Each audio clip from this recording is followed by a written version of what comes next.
Tenemos. Entonces, empecemos.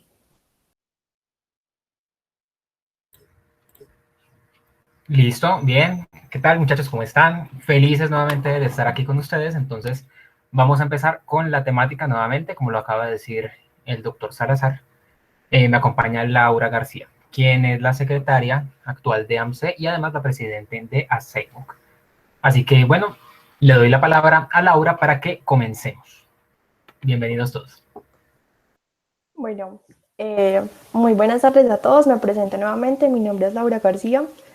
Soy miembro del grupo AMSA y como bien lo comentaba el doctor Salazar, hoy vamos a tratar lo respectivo de las hepatitis B y D. Esperemos que hoy el tiempo esté de nuestro lado y abordemos, digamos que los ítems más fundamentales de estas dos patologías están relacionadas, pero sin dejar de lado esa rigurosidad que nos caracteriza desde AMSE. Entonces, pásamela, por favor. Dale. Esta es la tabla de contenido que tendremos hoy, si bien es la misma tabla que manejamos para hepatitis A y C. Pásamela, por favor. Bueno, vamos a empezar entonces con la hepatitis B, hablando de las definiciones y la epidemiología. Como siempre, me gusta empezar con este overview de la enfermedad. Las hepatitis, como les había comentado antes, pues tienen, digamos que una carga histórica muy, muy importante y digamos que una se fue, digamos que descubriendo posterior a la otra. Para el caso de la hepatitis B, esta fue descubierta para el año 1963, la descubrió el genetista Baruch Blomberg, y lo que él vio fue que él era un genetista del Instituto Nacional de Salud de Estados Unidos y él en unos experimentos vio que había, digamos que una relación muy particular entre el suero de unos pacientes politransfundidos, porque eran hemofílicos, y el suero de unos aborígenes australianos. Él, estudiando estos sueros, se dio cuenta que había una lipoproteína que digamos que era desconocida, que no se había descrito, y él la denominó antígeno Australia porque también le encontró en estos aborígenes australianos. Lo que él no sabía era que había descubierto en realidad el antígeno S del virus de la hepatitis B, y esto lo llevaría años después, ya para el 76, a ganar el Nobel de Medicina. La hepatitis B, como también se los comentaba con la hepatitis C, es un virus que puede llevar a la cronicidad. Se habla que más o menos entre el 80 y el 90% de los lactantes, es decir, de los niños menores de un año que adquieren el virus, pues van a llegar a una etapa crónica de la enfermedad. Este porcentaje de riesgo de cronicidad disminuye conforme nos hacemos más grandes. Entonces en niños menores de 6 años se habla que es del 40% y en los adultos del 5%. Lo que sí es de resaltar es que una vez ya tenemos, digamos que la enfermedad de forma crónica, tenemos entre un 20 y un 30% de riesgo del desarrollo de cirrosis o de un hepatocarcinoma. El reservorio de esta enfermedad va a ser el ser humano. El periodo de incubación es de 30 a 180 días. Por 180 días estamos hablando más o menos de 6 meses, que es un periodo de incubación considerablemente largo. Se habla que la media son 75 días, lo que vienen siendo 2 meses y medio. Que este periodo de incubación sea tan largo es a veces, digamos, un poco problemático, entre comillas, porque entonces a los pacientes que se infectan con el virus muchas veces no recuerdan o no rememoran muy bien cómo fue que lo adquirieron. Pásamela, por favor. Como les comentaba, igual que el virus de la hepatitis A, el virus de la hepatitis B también es un problema de salud pública a nivel mundial y se los voy a explicar con la siguiente gráfica. Esta gráfica también se las había traído para cuando hablé de hepatitis A. Esta es una gráfica del OMS y ahí en color, digamos que en naranja están los países o las áreas que tienen, digamos que un riesgo moderado o alto de infección por el virus. Como ven, nuevamente es casi que todo el mundo. Pásamela, por favor. De este virus, digamos que los patrones de prevalencia no están tan marcados como en la hepatitis A. Si ven acá a la izquierda, en la figurita que dice B, esta es una gráfica que da cuenta de la prevalencia en los menores de 5 años. Vemos que en amarillito está, digamos que la prevalencia baja, que es como todo el mundo en general. Esto debido, digamos que a la implementación de la vacunación extendida y universal. Pero vemos que África, digamos que sigue teniendo, digamos, problemas en este aspecto. Ya para el lado derecho, que es la figura C, esta es una gráfica que da cuenta de la prevalencia en millones del virus de la hepatitis B según las regiones de la OMS. Entonces vemos que esta región del Pacífico está fuertemente afectada y le sigue la región africana, que vemos que concuerda con la gráfica del lado izquierdo, y nosotros digamos que en Norteamérica y Sudamérica, que es la última gráfica que ven aquí, digamos que contamos con una mejor suerte. Pásamela, por favor. Bueno, ahora vamos a hablar de la transmisión de este virus. El virus de la hepatitis, ahí me excusan, es hepatitis B.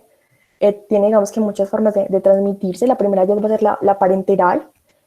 Por esta forma nos referimos al contacto directo con la sangre contaminada. Esta forma de transmisión parenteral ocurre, por ejemplo, cuando yo soy un usuario de drogas intravenosas y comparto mi jeringa, mi aguja con otra persona. Ocurre cuando, por ejemplo, yo soy trabajador de la salud y tengo un accidente de riesgo biológico. Puede ocurrir incluso cuando yo me hago un tatuaje o digamos que de bastante formas. Esta forma parenteral se encuentra en disminución debido pues a no solo a la capacitación del personal de salud, sino también digamos que a la implementación de políticas de atención integral en salud a los usuarios de drogas intravenosas. La transmisión sexual se encuentra por otro lado en aumento. Esta forma se encuentra sobre todo en individuos MSM, como ya lo hemos contado muchas veces, en hombres que tienen sexo con hombres y también en personas con digamos que conductas sexuales de alto riesgo, como lo pueden ser la promiscuidad y las trabajadoras sexuales, por supuesto. La transmisión vertical o la MTCT, Mother to Child Transmission, va a ser bien importante en las zonas de alta prevalencia, y esto ocurre cuando la madre le pasa el virus a su bebé, sobre todo al momento del parto. Ya les comentaré más acerca de esto, que es bien interesante. Por último, tenemos la transmisión horizontal. Esta, como lo ven ahí, es el principal mecanismo de la infancia, porque los niños, a diferencia de nosotros los adultos, digamos que no son tan egoístas, si me permiten decirlo así, y comparten muy frecuentemente sus juguetes o sus, digamos que, utensilios de higiene personal con otros niños. Vamos a ver que este virus tiene, digamos que, una alta permanencia en el ambiente, y así es como se van a contagiar los niños, digamos que más frecuentemente. Bueno, ahora vamos a hablar de la biología y la replicación del virus. Aquí se los presento, este es el virus de la hepatitis B.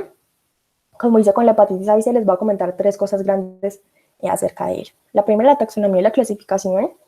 Él pertenece al, pásamelo por favor, que esos nombres son complejos. Pertenece a la familia de los hepatnavirides y al género Orthopatnavirus. Con respecto a sus características estructurales, este va a ser un virus esférico, va a ser un virus envuelto, va a ser un virus que va a ser, entre comillas, grande, y vamos a ver que tanto su envoltura como su nucleocapsia van a tener, digamos que, 2 antígenos principales bien característicos. Pásamela, por favor. Bueno, ahí lo ven, el diámetro. Y por último, lo que les comentaba ahorita, que es la estabilidad en el ambiente. Este es un virus que puede, a temperatura ambiente, permanecer hasta 7 días, pues digamos que de forma todavía infecciosa. Esto hace que los contagios de esta forma horizontal sean bien comunes, pero lo positivo de este virus es que se destruye por el calor, y tú lo calientas por encima de los 100 grados más, por más de 5 minutos, puedes, digamos que, inactivarlo, y también lo vas a inactivar, por ejemplo, con productos como lo es el epiclorito, el Folmor y el vitaldehído. Pásamela, por favor. Bueno, esta es la estructura del virus. Les quise traer esta imagen en particular, que tiene 3 formas. La del lado izquierdo es la partícula DANE, o el virión, digamos que completo. Se llama DANE porque el científico que lo descubrió era de apellido DANE, precisamente. Estas otras 2 formas que están más a la derecha, esta de acá de la mitad alargada y la otra más circular, son formas incompletas del virus. Y ven, son formas que no cuentan con un genoma viral, y son formas que se producen, digamos, debido a que en el ciclo de replicación del virus se produce de forma aumentada esa proteína que ven ahí azulita, que es el antígeno de superficie del virus de la hepatitis B. En esta gráfica, digamos que les explico un poco mejor eso. Si ven, la voy a ir de exterior hacia interior. Si ven esos circulitos como naranjas con el centro hueco, es la envoltura viral. La envoltura va a estar compuesta, pues, por lípidos y por el antígeno ese, que es el antígeno de superficie. En rojo tenemos la nucleocapsia. Esta nucleocapsia va a estar conformada sobre todo por el antígeno core, y vamos a ver que dentro de la nucleocapsia ya vamos a tener lo que es el genoma viral. Y si ven entre los circulitos rojos y los naranjas de acá, ven unos punticos azulitos pequeñitos. Esos punticos corresponden al antígeno E, que ya vamos a ver cómo se produce o de dónde sale este antígeno. Pásamela, por favor. Este es el genoma del virus. Muy importante mencionarlo. Este es un virus que es un virus ADN, y es un virus que es bicatenario incompleto. ¿Por qué es bicatenario incompleto? Porque si ustedes ven allí en esta figura, bueno, y es circular además, como se ve muy bien en la figura. Ustedes ven allí, ven una hebra, digamos que sobre todo al interior del círculo, que es moradita, que es larga. Esta corresponde a la cadena negativa de ADN, y ven una chiquitita, o sí, más pequeña, que es la roja, que es la cadena positiva. Entonces es parcialmente bicatenario, porque si ven en un punto esas 2 cadenas se superponen y serían dobles, pero llega un punto en que solamente tenemos la cadena negativa, que es la más larga. También quiero que noten que este es un virus que tiene 4 marcos de lectura, o 4 genes, digamos que grandes, que esos genes se superponen o se solapan entre sí. Si ven, uno va así y luego otro así, entonces llega un punto en que uno está encima del otro, y entonces a la hora de transcribir el genoma, pues se van a transcribir uno encima del otro. Entonces vamos a empezar entonces a hablarles acerca del primer gen grande, que es el que ven ahí en verdecito, que es el gen, o digamos que codifica para la proteína S, que es el antígeno de superficie. Esta proteína, digamos que está conformado por 3 proteínas más chiquititas, por una L que viene ahí de large, que sería la proteína grande del antígeno S, por la M que significa mediana y por la S que significa small o pequeña. Tenemos también este otro gen muy importante que ven ahí en azul, que es así súper grande, que va a codificar para la polimerasa del virus y también para otras, digamos que enzimas muy importantes para la replicación viral. Tenemos también en rosadito, más acá como para abajo, bien a la izquierda, este otro marco de lectura o este otro gen, que es el gen Precor-Core. Este va a codificar en primer lugar para el antígeno core que les comentaba ahora que forma la nucleocapsid, pero este gen y esta proteína se va a clivar y va a dar lugar al antígeno E, que ya vamos a ver por qué es tan importante. Y tenemos la más pequeñita, que es este de acá abajito, que ven ahí de color amarillo, que es el gen o el marco de lectura X, que va a codificar para la proteína X. Esta proteína X, vamos a ver que tiene una función reguladora bien importante porque actúa como un transactivador en la replicación viral. Pásamela, por favor. Bueno, uno pensaría que al tratarse, digamos que de un virus ADN, estaríamos tratando con un virus que tiene un alto grado de conservación de su secuencia genética, pero no es así. El virus de la hepatitis B, digamos que en ese aspecto de la diversidad, se comporta como un virus ARN y tiene tasas de mutación muy similares a las que tiene un virus ARN, pero naturalmente sin compararnos con la tasa de mutaciones que tenía el virus de la hepatitis C, que como veíamos era altísima. Entonces, para este virus se han descrito 10 genotipos. Había un poco de controversia acerca si son 8 o son 10, porque el genotipo, el I y el J se han analizado en muy pocos pacientes. También hablamos de unos subtipos, pero no me referiré a ellos. De todos estos genotipos, vamos a ver que el C es el que se ha asociado más frecuentemente con un peor desenlace en esos pacientes. Pásamela, por favor. Pásamela, por favor. Bueno, este es un mapa que trata de dar cuenta de la distribución, digamos que geográfica de los genotipos del virus. Como ven, el A y el D, del A, B, C hasta el D, son genotipos ubicuos, es decir, que se encuentran en todo el mundo, pero como pasa siempre, hay ciertos genotipos específicos de un área geográfica. Entonces vemos que el F, si ustedes ven, digamos que propio de Latinoamérica y de Sudamérica, y si bien, por ejemplo, el E está muy presente en ciertas zonas de África. Entonces, digamos que en últimas, digamos que se puede decir que hay un genotipo específico para cada región del planeta, y de esta forma se hace, digamos que, un mapeo bien interesante. Pásamela, por favor. Bueno, además de la diversidad genética que les comentaba a través de los genotipos, hay otras variantes en los genes del virus de la hepatitis B. Me referiré a 3 genes primordiales. El primero es de la región Precor y Core, que como les comentaba, codificar para el core y en últimas para el antígeno E. Cuando estos virus tienen variantes en estas regiones, lo que vamos a tener en últimas es que vamos a tener una disminución en la expresión del antígeno E, y muchas veces lo que vamos a ver de forma serológica, que son pacientes que tienen un antígeno E negativo. El antígeno E, como ya más adelante nos lo va a explicar Sergio, es, digamos, que un marcador de la replicación viral, y si nosotros nos encontramos con este antígeno, digamos que negativo, podríamos pensar, bueno, este paciente de pronto no está haciendo replicación, no es un paciente infeccioso, pero resulta que no es así, que es un paciente que puede tener una tasa de replicación muy alta, pero por esta mutación tiene el antígeno negativo. Pásamela, por favor. Bueno, la segunda variante que quería comentarles es esta, la presente en la región de la polimerasa. Aquí lo que va a ocurrir es que vamos a tener, digamos que, sustituciones de aminoácidos en la retrotranscriptasa viral. Entonces, ¿qué va a pasar? Hay unos medicamentos denominados análogos nucleosídicos o nucleótidos. Estos son, digamos que, bien específicos para la polimerasa viral, y si digamos que la polimerasa cambió, tuvo una pequeña mutación, pues no va a reconocer estos análogos nucleosídicos y va a seguir la replicación tal y como lo venía haciendo. Entonces, digamos que el tratamiento no va a ser para nada efectivo. Y esto, a su vez, pues, tiene otras consecuencias, porque en últimas esos medicamentos, esos análogos nucleosídicos, van a actuar como una forma de selección, van a ejercer presión y van a hacer que se favorezca, digamos que, la replicación de estas variantes mutadas del virus. La que sigue, por favor. La última mutación que les quería comentar hacia grandes rasgos es la presente en la región S. Como veíamos, la región S va a codificar para el antígeno de superficie del virus de la hepatitis B. Entonces, mutaciones en esta región van a significar cambios en la secuencia de aminoácidos de este antígeno de superficie. ¿Y esto por qué va a ser importante? Resulta que el antígeno de superficie es, entre otras, digamos que el antígeno más inmunogénico que tiene el virus, y va a ser como la diana a la cual se van a unir los anticuerpos neutralizantes. Entonces, que este antígeno esté, digamos, cambiado, mutado, alterado, pues va a hacer que de pronto los anticuerpos no sean tan neutralizantes como deberían serlo, y la vacuna, como lo vamos a ver más adelante, es digamos que, diseñada a partir de ese antígeno. Entonces, digamos que lo que vamos a tener en últimas es que vamos a tener cepas virales que se escapan, en teoría, de la vacunación y de las inmunoglobulinas que son tan específicas. Pásamela, por favor.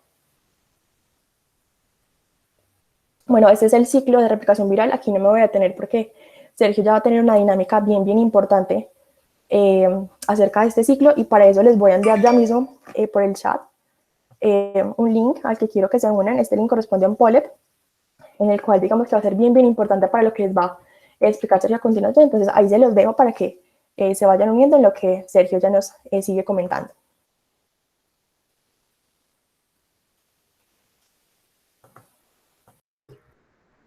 Bien, bueno, muchachos, entonces, Laura les acabó de enviar un link, ¿verdad?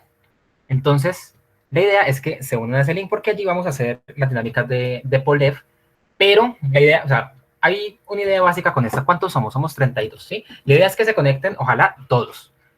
Y todas las preguntas están anónimas, ¿vale? O sea, el participante sale anónimo, de esa manera aseguramos que nadie de pronto se vaya a sentir mal, se vaya a sentir atacado, las preguntas no van así teledirigidas, pero la idea sí es que respondan, ¿listo? Y acuérdense, es anónimo, entonces todo bien, no va a pasar nada. Pero entonces, ¿qué va a pasar con el virus de la hepatitis B? Habíamos visto cómo entraba el virus de la hepatitis A y el virus de la hepatitis C, cómo hacía para entrar a lo largo del hepatocito, cómo se manifestaba. Eso no lo vamos a repetir. Ya vimos en qué consiste el daño hepático. ¿Listo? Ya vimos que está mediado principalmente por el sistema inmune. Aquí vamos a tener una pequeña excepción con uno que sí va a ser un poco hepatotóxico, pero principalmente, recordemos, el daño viene mediado por el sistema inmune. Entonces, recordemos brevemente cómo es la entrada al hepatocito, pero en este caso vamos a mirar cómo es la entrada del virus de la hepatitis B. ¿Listo? Entonces, nuevamente, tenemos aquí un hepatocito. ¿Qué va a pasar? Por un mecanismo de endocitosis, unas proteínas de membrana que vamos a tener aquí, que se van a unir a las proteínas de membrana que tiene el virus de la hepatitis B, vamos a llevar a cabo una primera encapsulación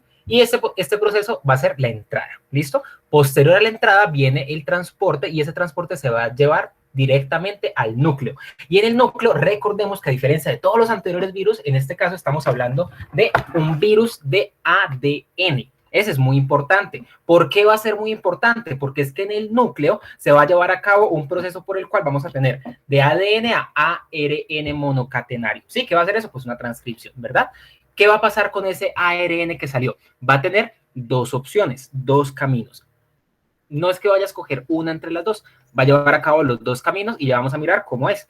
Primero, ¿qué va a pasar con ese ARN? Si tú tienes ARN y necesitas llevar a cabo el pool de proteínas y moléculas que necesitas para vivir y para infectar y para mantenerte, como Spinoza, todos los entes desean mantenerse en el ser, entonces te vas al ribosoma, ¿verdad? Y en el ribosoma, ¿qué es lo que vas a hacer? Vas a tener el desarrollo de todas las proteínas que necesitas. Entonces tienes un pool de moléculas que son las moléculas de las proteínas del virus de la hepatitis B. Pero resulta que como lo veíamos en la exposición, en la conferencia del martes, también vamos a tener una proteína que va a ser dependiente de ARN y que va a ser retrotranscriptasa. O sea, acá llevamos acá una transcripción, una retrotranscripción, vamos a hacer lo contrario a lo que hicimos en el núcleo. Vamos a coger ese ARN y nuevamente vamos a tener ADN. Es una proteína bastante especial, bastante particular, pero hasta aquí todo parece un tanto similar, pero aquí es donde viene lo interesante. Resulta que esta molécula de ADN se va a ir a la membrana del hepatocito y junto a la membrana del hepatocito va a poder unir todo el pool de proteínas y moléculas que necesita para conformarse como virus. Recordemos, las moléculas del virus no hacen el virus. Entonces, cuando ya tenemos todo este pool unido al ADN, ¿sí? Vamos a mirar que tenemos muchos más antígenos que en los otros virus de la hepatitis. ¿Listo? ¿Qué va a pasar con esto? Resulta que es probable que alguna de las moléculas, ¿sí? Cualquiera de ellas, se dé nuevamente un paseo cercano a la membrana. ¿Qué va a pasar que cuando cualquiera de esas moléculas pase por la membrana? Lo va a coger el complejo histocompatibilidad mayor 1. Consecuentemente, ¿quién va a venir? Pues un linfocito T, de respuesta citotóxica. ¿Qué va a pasar allí? Ya lo habíamos visto, por aquí vamos a pasar muy rápido. Va a expresar esta molécula que no es propia, va a llegar, va a mirar, el complejo sí es mío con el CD8, pero resulta que con el RTC veo que hay una proteína que no es propia. Consecuentemente, este linfocito T va a activar, recordemos, las perforinas. ¿Y qué hacen las perforinas? Pues van a poner poros, van a taladrar la membrana del hepatocito. Va a haber una diferencia de gradientes y este hepatocito va a resistir un poco. Consecuentemente, este linfocito T también va a activar las del grupo de resistencia antibiótica de Manizales, las gramsinas. Estas gramsinas no trabajan como las perforinas, sino que entran directamente al hepatocito. ¿Y qué hacen allá? estimulan y provocan la apoptosis. ¿Listo? Muerte celular programada. Pues ni tan programada porque se fue provocada antes de lo que quisiéramos, ¿no? Pero resulta que el hepatocito es bastante fuerte. ¿Y qué pasa cuando hay un agente viral que está atacando las células? ¿Qué va a liberar ese hepatocito? Interferón. Como si no fuera suficiente, ese interferón, ¿a qué se va a dedicar? A llamar a macrófagos. ¿Y esos macrófagos qué van a hacer? Quimiotaxis, estimulación y llamado a los linfocitos T, y esos linfocitos T nuevamente van a perpetuar el ciclo con perforinas y gramsinas hasta que ese hepatocito va a caer, sí o sí. Pero esa parte sí es similar. ¿Por qué esa parte es similar? Pues porque es el mismo sistema inmune humano el que está trabajando allí como respuesta. ¿Qué es lo que va a cambiar en este virus ahora? Vimos unos ligeros cambios en la síntesis de proteínas y en cómo sale el virus del hepatocito, pero aquí es donde viene el gran cambio. ¿Qué va a pasar con estas proteínas? Importantísimo, muchachos. Miren, esas proteínas se van a dividir en dos. Van a haber unas proteínas que van a hacer referencia a un antígeno, ¿sí? Cosa que luego vamos a utilizar para que el sistema inmune capte. O sea, ¿cómo hace el sistema inmune para captar que hay algo extraño? Reconociendo antígenos. ¿Esos antígenos qué son? Proteínas. La primera de la que vamos a hablar es la proteína de superficie, o el antígeno de superficie. HB de hepatitis B, S de surface o superficie y AG de antígeno. La otra proteína va a ser la de la hepatitis B, HB, antígeno, y la C va a ser de core. Y va a ser muy importante ese core, como le quieran decir, porque resulta que este antígeno, este antígeno core, vamos a pensar que como que se desmenuza, ¿sí? En el desarrollo, en la síntesis de esta proteína, se produce una proteína más que es más chiquita, ¿sí? Esa proteína va a ser la proteína del HB de hepatitis B, es un antígeno E, ¿sí? Esta E, de la cual ya nos había hablado Laura, nos va a servir para algo muy importante y es la replicación, pero ya lo vamos a ver más adelante. El hecho es que esta proteína, miren cómo están ubicadas estas flechas. Esta proteína es la que va a salir del hepatocito. Miren que no es la proteína core, es la proteína E, la que está saliendo del hepatocito.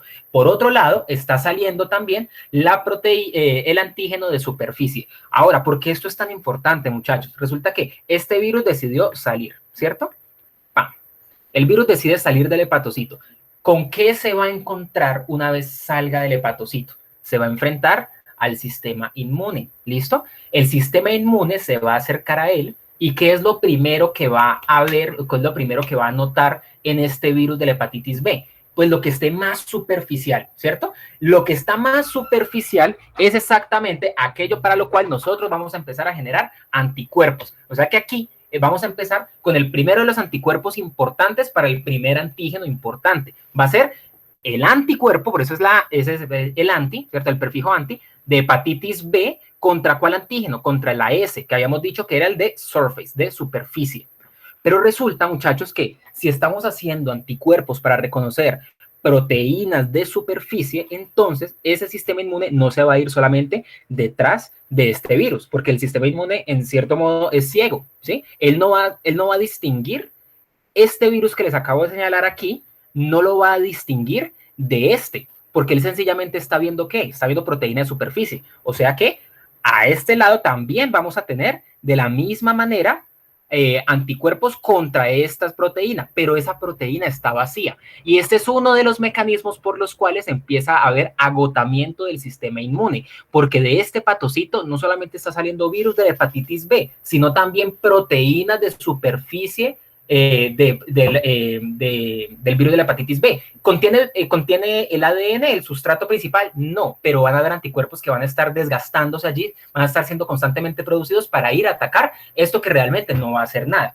Por otro lado, vamos a tener otros anticuerpos, porque es que esto no es lo único que está saliendo, ni esto, ni esto. ¿Qué está saliendo también? Está saliendo esta proteína, la proteína E, que va a ser la encargada de la replicación. Y vamos a tener anticuerpos también para esta proteína. Básicamente, ¿para qué creamos anticuerpos? Para todo lo que salió del hepatocito. ¿Listo? Eso es muy importante. Pero ahorita escúchenme bien. Yo les dije que esta proteína E servía para la replicación. ¿Listo?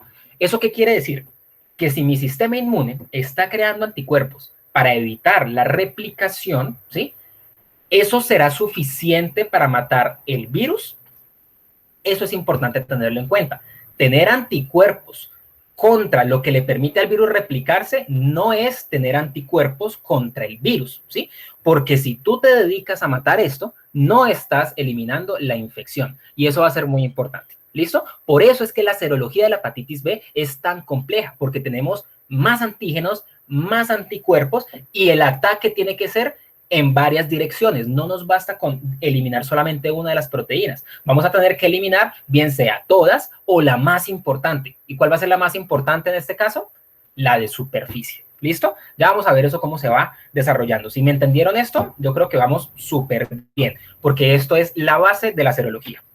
Entonces, como pueden ver, es un gráfico complejo. Es muy complejo y además está pixelado. Lo que vamos a hacer es ir por cada una de las líneas de este gráfico sin aburrirnos, pasándola chévere, para entender cómo es la historia natural de esta enfermedad. ¿Listo? Entonces no vamos a prestar atención a esta gráfica pixelada. Espero que hayan visto el rap de los pixies. Entonces, vamos a mirar primero, ¿qué pasa cuando yo recién me infecto? ¿Sí? ¿Qué pasa cuando yo recién me expongo al virus? Esto va a ser lo primero que vamos a mirar. Y después vamos a mirar, una vez que me expuse, ¿cómo hago yo para recuperarme? ¿Listo? Gente que se recupera un montón, muchísima, ¿sí? Por ejemplo, Ray Rogers de los Rolling Stones. Vamos a hacer 2 líneas de tiempo, ¿listo? Estas 2 líneas de tiempo las vamos a dividir en 2 componentes principales, antígenos y anticuerpos. Las estamos separando para que no quede todo tan junto y lo podamos entender más fácil. ¿Qué va a pasar primero? Resulta que tenemos el antígeno de superficie del virus de la hepatitis B. ¿Y por qué está creciendo? Aquí aquí me infecto, aquí empieza a crecer. ¿Por qué está creciendo la curva? ¿Qué me permite inferir eso? Que el virus se está replicando, ¿cierto? Y que se está replicando muy velozmente. Consecuentemente, ¿qué otra cosa tiene que estar elevada? ¿Qué le permite al virus replicarse? El antígeno E. El antígeno E es lo que le permite empezar a multiplicarse. Pero resulta que una cosa es el antígeno y otra cosa es el virus. Yo no necesito tanto antígeno de replicación como virus. Resulta que una sola proteína me puede estar ayudando a replicar un montón, un montón, un montón. Y por eso es que las dos se elevan, pero se eleva menos la proteína E. Pero miren que es concomitante. Cuando tenemos un periodo de meseta, en ese mismo momento no hay replicación, ¿listo? Y si no hay replicación, pues no va a haber más virus de la hepatitis B. Pero cuando este empieza a caer, entonces también va a caer la cantidad de virus de hepatitis B, ¿listo? Entonces, vamos a mirar la parte de abajo que son los anticuerpos, ¿listo? Resulta que los anticuerpos son muy importantes y hay uno particular que es el anticor, ¿listo? El anticuerpo contra COR, ¿sí? La proteína COR del virus de la hepatitis B, cuando aparece, va a estar para toda la vida, ¿sí? Y es el más presto a ayudar ante la infección. Va a ser el primero que aparece, va a ser el que se queda luchando para toda la vida, ¿sí? Pero resulta que además es el más débil, ¿listo? Es decir, es como el más aplicado, pero el que no lo logra. El que más estudia, pero le va mal en el examen, ¿listo? ¿Por qué? Porque él es el primero que aparece. Miren que aparece casi que al momento en que se empieza a elevar el ADN y la proteína E, él también empieza a elevarse de una. Pero resulta que él no me va a garantizar una resolución de la infección. Consecuentemente, por más anticor que tú tengas, puedes tener hepatitis B y además puede ser infeccioso. ¿Listo? Esa es la gran conclusión de esto. Pero resulta que eso no es el único anticuerpo. Resulta que también hay anticuerpos. Esta va a ser la totalidad de los anticuerpos. Importante. Pero sabemos que los anticuerpos pueden ser IgM o IgG. IgM llegan más temprano, ¿vale? Y por eso ponemos este en un azul un poquito más claro. Se elevan los anticuerpos que estamos generando, pero resulta que hasta aquí, hasta este momento van a llegar los IgM. Allí ellos van a tener un periodo de meseta y posteriormente van a caer. ¿Por qué van a caer? Porque resulta que ya estamos haciendo, ¿qué? IgG. ¿Listo? Y esa IgG van a ser los que van a estar manteniendo esta curva por acá y como es para toda la vida, ¿cierto? Es cronificación, es a largo plazo, estamos hablando de IgG. Consecuentemente, ¿qué es lo que estamos diciendo con esto? Que cuando nos están reportando anticuerpos contra COR, realmente nos están mostrando en la serología la sumatoria de IgM e IgG. Y eso es igualito a la bilirrubina. Te reportan bilirrubina total y bilirrubina indirecta. Si tú quieres saber la directa, pues haces la resta. Pasa lo mismo aquí. Resulta que acá está la sumatoria de todas y esta ya empezó a caer. Pero resulta que como es ante la misma proteína, pues nos reportan simplemente las totales. Pero es importante que tengamos en cuenta eso. ¿Listo? IgM temprano, IgG tardío, bueno, eso ya es bastante básico. No es el único anticuerpo. Vamos a mirar qué más tenemos. Tenemos anticuerpo contra la proteína de la replicación. ¿Sí o qué? Anti-E. Entonces, ¿ese anti-E sale de primero? No, ya sabemos que el primero es el core. Luego es que va a salir esta y se va a mantener. ¿Listo? Va a salir esta proteína, que es nuestro anticuerpo. Pero adicional a ello, lo que les decía hace un rato, si yo inhibo la replicación del virus, ¿estoy inhibiendo el virus? Claro que no, ¿verdad? Solamente estoy evitando que se siga multiplicando, pero el virus no lo estoy matando. Consecuentemente, ¿sería suficiente con tener este anticuerpo? No. ¿Es suficiente con tener el anticor? Tampoco, porque ya vimos que el anticor aparece, pero no hace nada. Aparece de primero, pero no es capaz. O sea que llevamos dos anticuerpos que no nos sirven para anular la infección. ¿Listo? Pero después sí va a llegar el salvador. Desafortunadamente es el último en llegar, como pueden ver. Es el último, este amarillo. Este último anticuerpo en llegar es el anticuerpo contra la proteína de superficie, es decir, contra el antígeno de superficie, contra el HBsAg, este de aquí. Es decir, cuando esta aparece, cuando yo tengo anticuerpos contra antígeno de superficie, ahí es donde puedo decir, uy, ya hice una seroconversión efectiva que me va a detener la enfermedad, ¿sí? Los anticuerpos contra superficie son los que me permiten decir a mí que ya no solamente no estoy infectando, sino que además me curé. ¿Listo? Eso es importante. Entonces, vamos a mirar esto acá. Resulta que al inicio yo tengo muchos virus, ¿verdad? Hay un periodo de replicación, taque, que está justo aquí y está dándole y dándole. ¿Qué pasa con esa replicación? Que me va a producir muchísimos virus. Mucho virus. ¿Qué pasa después? Aquí. Resulta que empezaron a aparecer los anticuerpos, muchachos. Pero esos anticuerpos van a unirse a cada uno de los virus. Es decir, que este virus va a tener uno, este otro y este otro, ¿sí? Cada virus va a tener su propio anticuerpo. Y resulta que ustedes saben cómo se miden esos anticuerpos, ¿verdad? En sangre periférica. ¿Y cómo hace la máquina para leer eso? Por una espectrometría de masas. ¿Y cómo funciona eso? Básicamente es como un colador, ¿cierto? Caen células, ¿verdad? Caen células, le disparan un láser y ese láser mide más o menos el tamaño y la forma. Y dice, eso es de tal tamaño, eso seguramente es una célula de tal tipo, ¿listo? Pero resulta que una cosa es el tamaño de este anticuerpo, ¿sí? Y otra cosa es el tamaño del virus, y otra cosa diferente es el tamaño de la unidad, ¿sí? De la unidad que hacen el anticuerpo y el virus. Ese complejo antígeno-anticuerpo, ¿sí? Es más grande que el anticuerpo y es más grande que el virus, ¿cierto? El todo es más grande que las partes. Entonces, si esta unidad, este conjunto, pasa por la espectrometría, ¿qué va a pasar? El espectrómetro va a decir, uy, eso es muy grande, eso no es ni un virus, ¿sí? No es una proteína del virus, no es tampoco un anticuerpo, mejor dicho, yo no sé eso qué es. No lo cuento porque soy una máquina, estoy hecha para reportar lo que me programaron. Y eso, muchachos, es importante porque eso tiene un nombre. Eso se llama periodo de ventana. Es decir, es ese momento en el que hay muchos virus, pero esos virus están en igual cantidad que los anticuerpos. Y como se han unido, entonces la máquina no lee ni virus ni anticuerpos, porque hay una unidad muy grande que no le entiende. ¿Listo? Allí es donde yo me puedo perder, porque llega un paciente que no tiene virus, no tiene anticuerpos, entonces no tiene hepatitis, ¿cierto? Pero, por fortuna, este muchacho que apareció al inicio, que es el único que aparece temprano a preparar los pacientes, pero que no los logra preparar, es el único que se mantiene todo el tiempo elevado, ¿sí? Me dice que yo ya me expuse a un virus. O sea que si yo tengo ausencia de antígeno, ausencia de anticuerpos, pero presencia de este core, muy probablemente me encuentro ante ¿qué? Ante un periodo de ventana. ¿Listo? ¿Qué va a pasar con el sistema inmune? Él va a decir, listo, ya, tengo 1 para 1, ¿cierto? Un anticuerpo para un virus. Pues no, obviamente no.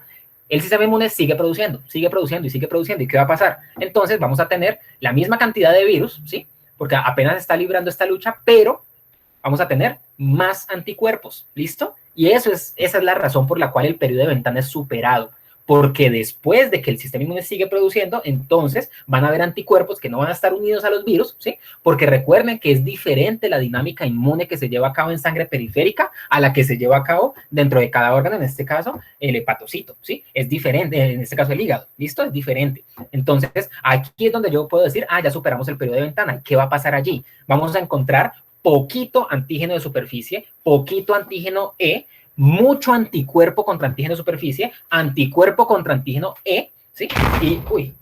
Y con eso entonces voy a decir que estoy haciendo una resolución de la enfermedad. ¿Listo? ¿Entendido hasta allí? Espero que sí. Yo no los alcanzo a leer porque soy el que está proyectando, pero espero que me escriban por allí. Sí, ya entendemos, Checho. Vamos, melos. Eso es la infección aguda, ¿sí? ¿Por qué se caracteriza la infección aguda? Porque yo llegué a recuperación. ¿Qué es que yo llegue a recuperación? Que yo haga seroconversión. ¿Cuál es la seroconversión más importante que debo hacer? Contra superficie. ¿Cuál es la que siempre hago así no me sirva? Anticor. ¿Y cuál hago que me ayuda a disminuir la replicación? La E. ¿Listo? Vamos bien. Pero ¿qué va a pasar con infección crónica? ¿Qué es una infección crónica? ¿Sí? Resulta que una infección crónica es aquella en la cual yo no fui capaz de hacer los anticuerpos que necesito. ¿Y cuáles son los que necesito con mayor prioridad? Los de superficie. Estoy repitiendo porque eso es de que se nos quede sí o sí. Entonces, no hay anticuerpos contra el antígeno de superficie cuando yo tengo una infección crónica. Y esta infección crónica la puedo dividir en dos bloques. El primer bloque, ¿sí?, va a hacer referencia a una fase que bien puede ser inmunoactiva o inmunotolerante. ¿Qué vamos a encontrar allí? Vamos a mirar otra vez nuestras dos líneas de tiempo. En estas dos líneas de tiempo yo digo, hermano, no tengo anticuerpos contra el antígeno de superficie. ¿Listo? Entonces vamos a dibujar eso acá. No hay anticuerpos contra antígeno de superficie. Están por el piso. ¿Listo? No hubo seroconversión. ¿Pero qué otra cosa no tengo? Bueno, entonces, ¿cuál es la consecuencia de que no haya anticuerpos contra la superficie? Pues que la proteína de superficie se va a elevar. No hay nada que la ataque. Bien. ¿Qué otra cosa no tengo? No tengo algo que me inhiba la replicación. Entonces, en concomitancia con esto, pues la proteína E me va a ayudar a mantener replicativo, ¿sí? ¿Qué pasa cuando alguien tiene mucha replicación? Esto es importante. La cantidad de proteína E, pues me indica que hay mucha replicación, ¿cierto? Si hay mucha replicación, el paciente es más infeccioso. ¿Por qué es más infeccioso si hay más replicación? Porque el hepatocito está llenándose de virus, ¿listo? Hay mucha proteína E, o sea que se está llenando al 100 todo el tiempo. Si esto pasa, es más probable que los viriones que encontramos allí pasen a otros hepatocitos. Si pasan a otros hepatocitos, se van a seguir replicando allá y van a pasar a otros hepatocitos y a otros hepatocitos y a otros. O sea que a más replicación, mayor cantidad de hepatocitos infectados, mayor poder de infectividad porque hay mayor cantidad de viriones. Esa es la relación que hay que hacer allí. ¿Listo? Ahora, ¿qué pasa aquí? Hay uno que siempre está. Yo les dije, hay un muchacho que es muy juicioso, que aparece de primero, ¿sí? Que se mantiene siempre, pero que no es capaz de combatir la enfermedad. Ese va a ser el anticor. Bueno, entonces este es el perfil del bloque de la infección crónica inmunoactiva o inmunotolerante. Pero si los dos se ven iguales, entonces yo ¿cómo los diferencio? ¿Listo? Los vamos a diferenciar con dos criterios. El primero, si es inmunoactivo, si el sistema inmune está activo y vimos que el daño está mediado por un sistema inmune, por la parte celular del sistema inmune, entonces, ¿qué creen que está pasando? Hay una respuesta citotóxica que le está pegando al hígado, le está pegando a los hepatocitos. Y esos hepatocitos entonces van a empezar a sufrir. ¿Y qué pasa cuando un hepatocito sufre? ¿De qué están hechas las lágrimas de un hepatocito? De ALT, de AST, ¿cierto? Marcadores de daño hepatocelular. Entonces, allí vamos a tener ALT principalmente elevada y vamos a tener además síntomas. ¿Se acuerdan que todos los síntomas por la zona gatillo que me provocan las náuseas en el 63% de los pacientes, vomitar y más allá de ello pues puede llegar a generar ictericia y todos los síntomas y que esos síntomas son culpa de mi sistema inmune? Bueno, eso es exactamente lo que estamos hablando cuando decimos inmunoactivo.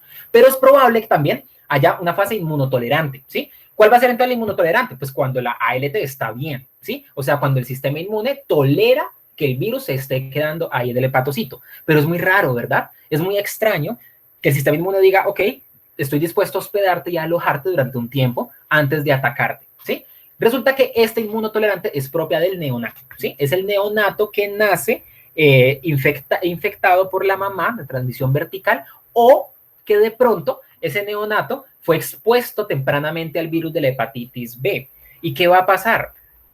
Pensemos, si el daño viene dado por la respuesta inmunocelular, el sistema inmune del neonato tiene mucho sistema inmunocelular, no tanto, ¿verdad? Tiene una respuesta inmune innata prioritariamente, pero una celular más bien disminuida. Y es por eso que nadie le está pegando en el hepatocito al neonato. Y ese virus se va a replicar sin que nadie le diga que no, y ese puede estar hasta 30 años ese virus ahí replicándose antes de que el sistema inmune desarrolle una respuesta para eso que está sucediendo allí. ¿Listo? Entonces ya vimos cómo diferenciarlo, que el hígado esté bien o que esté mal. Y además que la tolerante es más propia del neonato. ¿Listo? ¿Entendido? Recuerden que nos pueden escribir allí, que el máster me avisa si, Checho, dicen que entendieron o no. Ahora, vamos al otro bloque, ¿listo? El segundo bloque, ¿qué nos dice? Dice fase de control inmune. Es un control entre comillas, ¿listo? ¿Cuál es el patrón de esto? 2 líneas de tiempo. Aquí ya podemos ir más rápido porque todo lo entendemos. Entonces, vamos a avanzar. Tenemos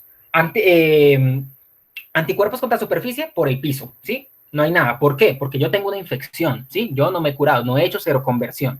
Bueno, entonces, si no tengo esto, pues sube el antígeno de superficie porque no hay nada que lo ataque. Si tengo anticuerpo anticor, ¿qué pasa? No pasa nada, no pasa absolutamente nada, porque es ese muchacho juicioso que siempre aparece, que me sirve para saber que yo me enfrenté al virus, que tuve contacto con el virus, pero él no puede resolver las cosas solo. ¿Listo?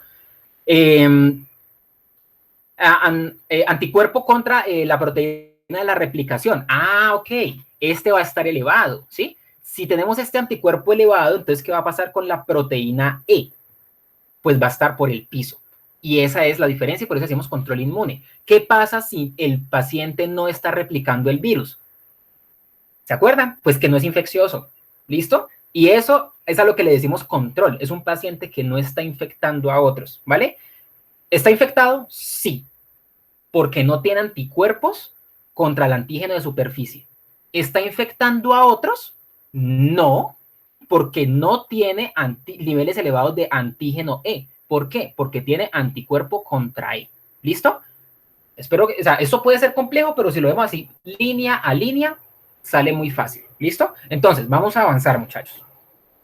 ¿Qué vamos a hacer aquí? El diagnóstico. ¿Y cómo se hace el diagnóstico? No me he olvidado del POLEF, ¿sí? Ténganlo listo, no me he olvidado de ello. ¿Cómo vamos a hacer este diagnóstico, muchachos? Vamos a mirar con antígeno y anticuerpo. ¿Listo? Entonces, antígeno, voy a poner en amarillo la palabra que tenemos que recordar aquí. Tenemos antígeno S, o sea, de superficie. ¿Para qué me sirve el antígeno de superficie? Para saber si hay infección.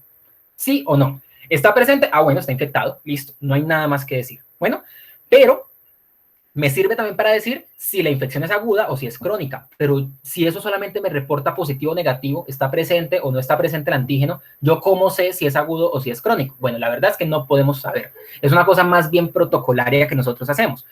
Hoy me miden antígeno S, ¿sí? Antígeno de superficie, y si dentro de 6 meses me lo vuelven a medir y sigue presente, pues entonces cronifiqué. ¿Listo? Así es como lo medimos para la parte de cronicidad. ¿Listo? Segundo, para este antígeno hay un anticuerpo. Si yo tengo anticuerpo contra antígeno S, digo que tengo inmunidad. O sea, me curé, hice una seroconversión efectiva, porque acuérdense que este es el anticuerpo que yo necesito. Los otros son muy lindos, muy bacanos, muy de la casa, pero este es el que yo necesito. Segundo, tenemos el antígeno E, ¿cierto? Entonces, el de S es de superficie y también es de síntomas, porque eso es lo que reconoce el sistema inmune. Y por eso hay ataque y por eso tengo síntomas. El de E, ¿sí? Bueno, S de superficie y síntomas, E no nos va a salir muy bien, pero vamos a decir que es el de la aplicación. ¿Listo? Entonces, simplemente para que nos acordemos. Antígeno E para la aplicación. Finalmente, para este que vamos a tener, pues anticuerpo contra ello. ¿Y nos cura la infección? No nos cura la infección, solamente nos cura la replicación. Finalmente, con la C, el antígeno COR. ¿Qué pasa con ese antígeno COR? ¿Cómo lo vamos a recordar? ¿Sí? Vamos a recordar COR con C de Cabal, de María Fernanda Cabal. Ya vamos a mirar por qué. Resulta que este antígeno es indetectable, ¿sí? Este antígeno no hace nada, ¿sí? No hace sino, bueno, lo que hace daño, ¿sí? Pero no lo podemos detectar. ¿Y por qué no lo podemos detectar? Porque se acuerdan que él no sale de la célula. ¿Quién sale de la célula a partir de él? El antígeno E. él sí sale y por eso sí tenemos anticuerpo contra él. Pero el antígeno C se queda dentro de la célula y contra él no podemos, y ante eso no podemos encontrar ese antígeno. Pero, ¿qué cosas sí encontramos? Encontramos el anticuerpo, ¿sí? Entonces, ¿por qué esto es importante, muchachos? Si hay anticuerpo, bien sea IgM o IgG, yo sé que hay antígeno, ¿sí? Es más o menos como si yo viera a la policía, ¿sí? Afuera de un banco, ¿sí? Si yo veo a la policía afuera de un banco, intuyo que adentro están robando, ¿verdad? Si afuera está la policía, adentro está pasando algo. Así es como vamos a mirar la serología. Ahorita sí vamos a interpretar esto. ¿Con qué? Con unas claves. Entonces, con mucho cariño, AMSE les trae las claves para la interpretación de la serología de la hepatitis B. Entonces, primero, saber para qué sirve cada marcador. Ya vimos eso en la diapositiva anterior. Segundo, vamos a buscarlo todo por pares. Antígeno, anticuerpo, menos ¿cuál? El core, ¿cierto? Porque el core ya vimos que el antígeno no lo vamos a encontrar. Pero todo lo buscamos por pares, antígeno, anticuerpo. Tercero, es probable que los dos sean negativos. Sí, es probable, es probable. Por ejemplo, alguien que nunca se haya expuesto, ¿cierto? Si yo nunca me he enfermado de hepatitis, pues no tengo ni antígeno ni anticuerpo, los dos negativos, ¿verdad? Pero nunca pueden ser positivos los dos. Entonces, si viéramos todos esos antígenos y anticuerpos por permutaciones, las combinaciones serían muchísimas. Pero ya que dijimos que no pueden ser positivos ambos, pues disminuyen las permutaciones, ¿sí? Y eso nos va a ayudar a que esto sea más sencillo. Entonces, miren, muchachos, aquí vengo y me infecto, ¿sí?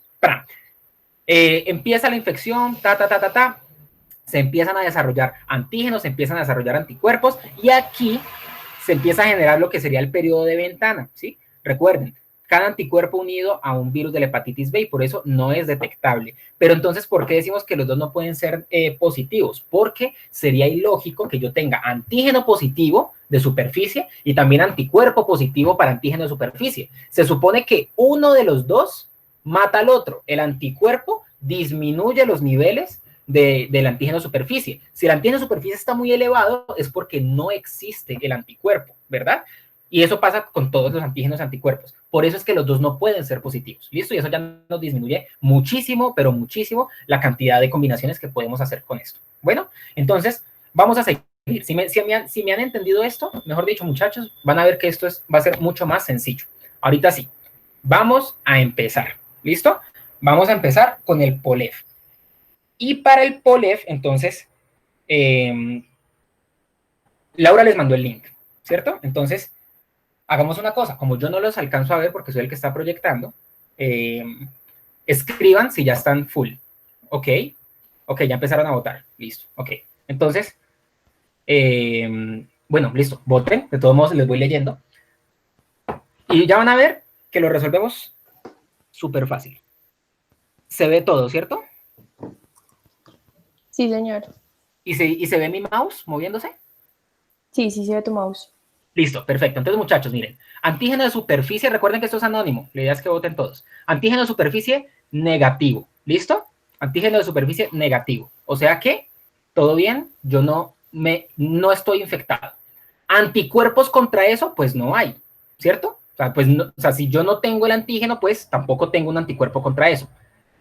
Antígeno contra la replicación, caray, tampoco hay, ¿listo? O sea que no hay un virus. Y si no hay un virus, pues no está replicando. Veo que hay gente que se está arrepintiendo. ¿Listo? Anticor, ¿sí?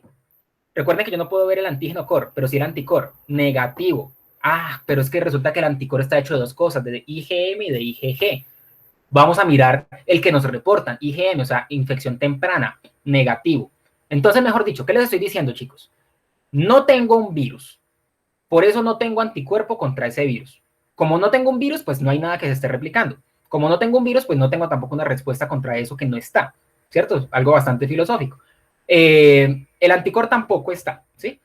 O sea que, no, ¿qué quiere decir el core? Si yo alguna vez he estado expuesto al virus, ¿sí o qué? Si está negativo, es porque nunca he estado expuesto al virus. Finalmente, chicos, les cuento. La respuesta, bueno, hay otra opción que es more, me perdí, explícame esta, que la próxima sí la saco bien, ¿ok? Por ahí había alguien. Entonces, hay una tendencia, ¿sí? Ok, ahí, bueno, ok, more, te voy a explicar, more. La respuesta es la A, susceptible, muchachos, ¿listo? Susceptible, esta es una persona en blanco, por decirlo de alguna manera, ¿Listo? Es una persona, perdón, voy a encender la luz un segundo. Es una persona, ¿sí?, que nunca ha estado expuesta al virus, ¿sí? Habían algunos que habían puesto la inmunidad. Aquí es donde está la clave. A ese neonato que hemos recibido en algunas ocasiones cuando les ponemos la vacuna, ¿qué le ponemos? Le ponemos antígeno de superficie. Antígeno de superficie. ¿Listo? Eso es lo que le ponemos en la vacuna a un bebé. ¿Ok? Si yo tengo antígeno de superficie, ¿qué voy a producir? Anticuerpo contra antígeno de superficie. ¿Me inyectaron antígeno core? No, entonces no tengo anticore. ¿Sí? ¿Me inyectaron antígeno E? No, entonces no tengo anticuerpo contra E. Solamente me inyectaron antígeno de superficie, que es el más importante para que yo desarrolle anticuerpos contra antígeno de superficie.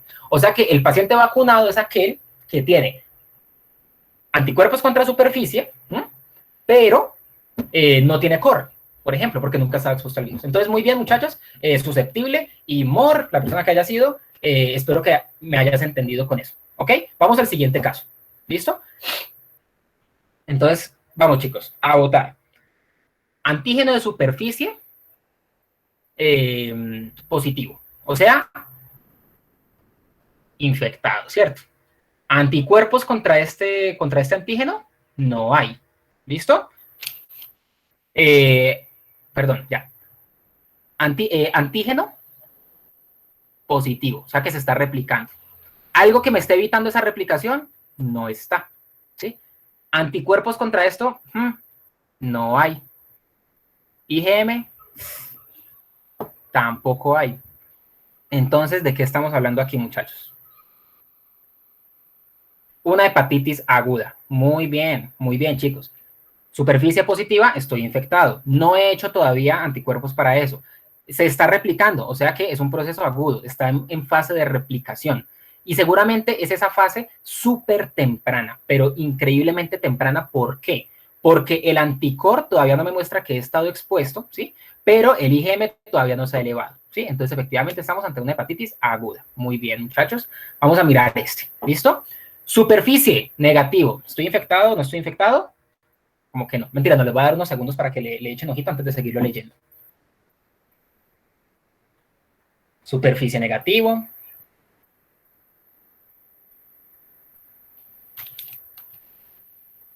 Bueno, vamos a hacerle. Vamos a darle. Superficie, negativo. ¿Listo? Anticuerpo contra esa superficie, positivo. Ah, ok. ¿Se acuerdan que no pueden ser positivos los dos? ¿Sí? Pero si yo tengo este antígeno es porque alguna vez se me pasó por allí, por delante, un antígeno de superficie, entonces yo creé una respuesta contra eso. Listo. ¿Se está replicando? Sí.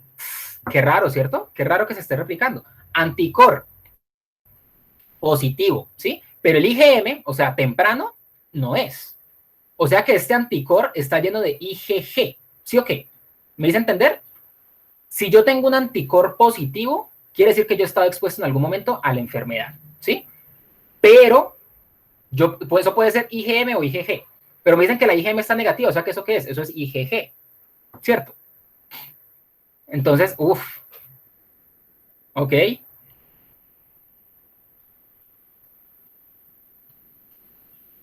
Listo. Entonces, muchachos. Inmunidad. Bueno, entonces vamos a mirar. Susceptible, evidentemente, no es. Inmunidad por vacuna no es porque tiene anticor, ¿cierto? Hepatitis aguda no es porque si no estaría aquí. ¿Estaría qué? Estaría positivo, ¿cierto? Hepatitis crónica, ¿sí? Crónica. Muchachos, si yo tengo crónico es porque no pude hacer anticuerpos de los que valen la pena. O sea, no pude hacer anticuerpos contra el antígeno de superficie. ¿Listo? Ahí es donde está la cascarita. Si yo dice hepatitis crónica, o sea, una infección crónica, es porque yo no pude eliminar los antígenos de superficie. ¿Listo? Pero resulta que aquí sí tengo antígenos de superficie, o sea que este es un proceso de cronificación. ¿Ok? O sea, estoy en el momento de cronificación. Lo voy a volver a decir porque veo que varios aquí cayeron en la cascarita.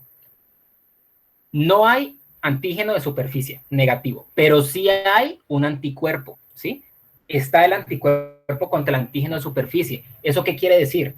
Que yo hice seroconversión. ¿De cuál seroconversión hice? De la efectiva, de la que vale la pena. ¿Listo?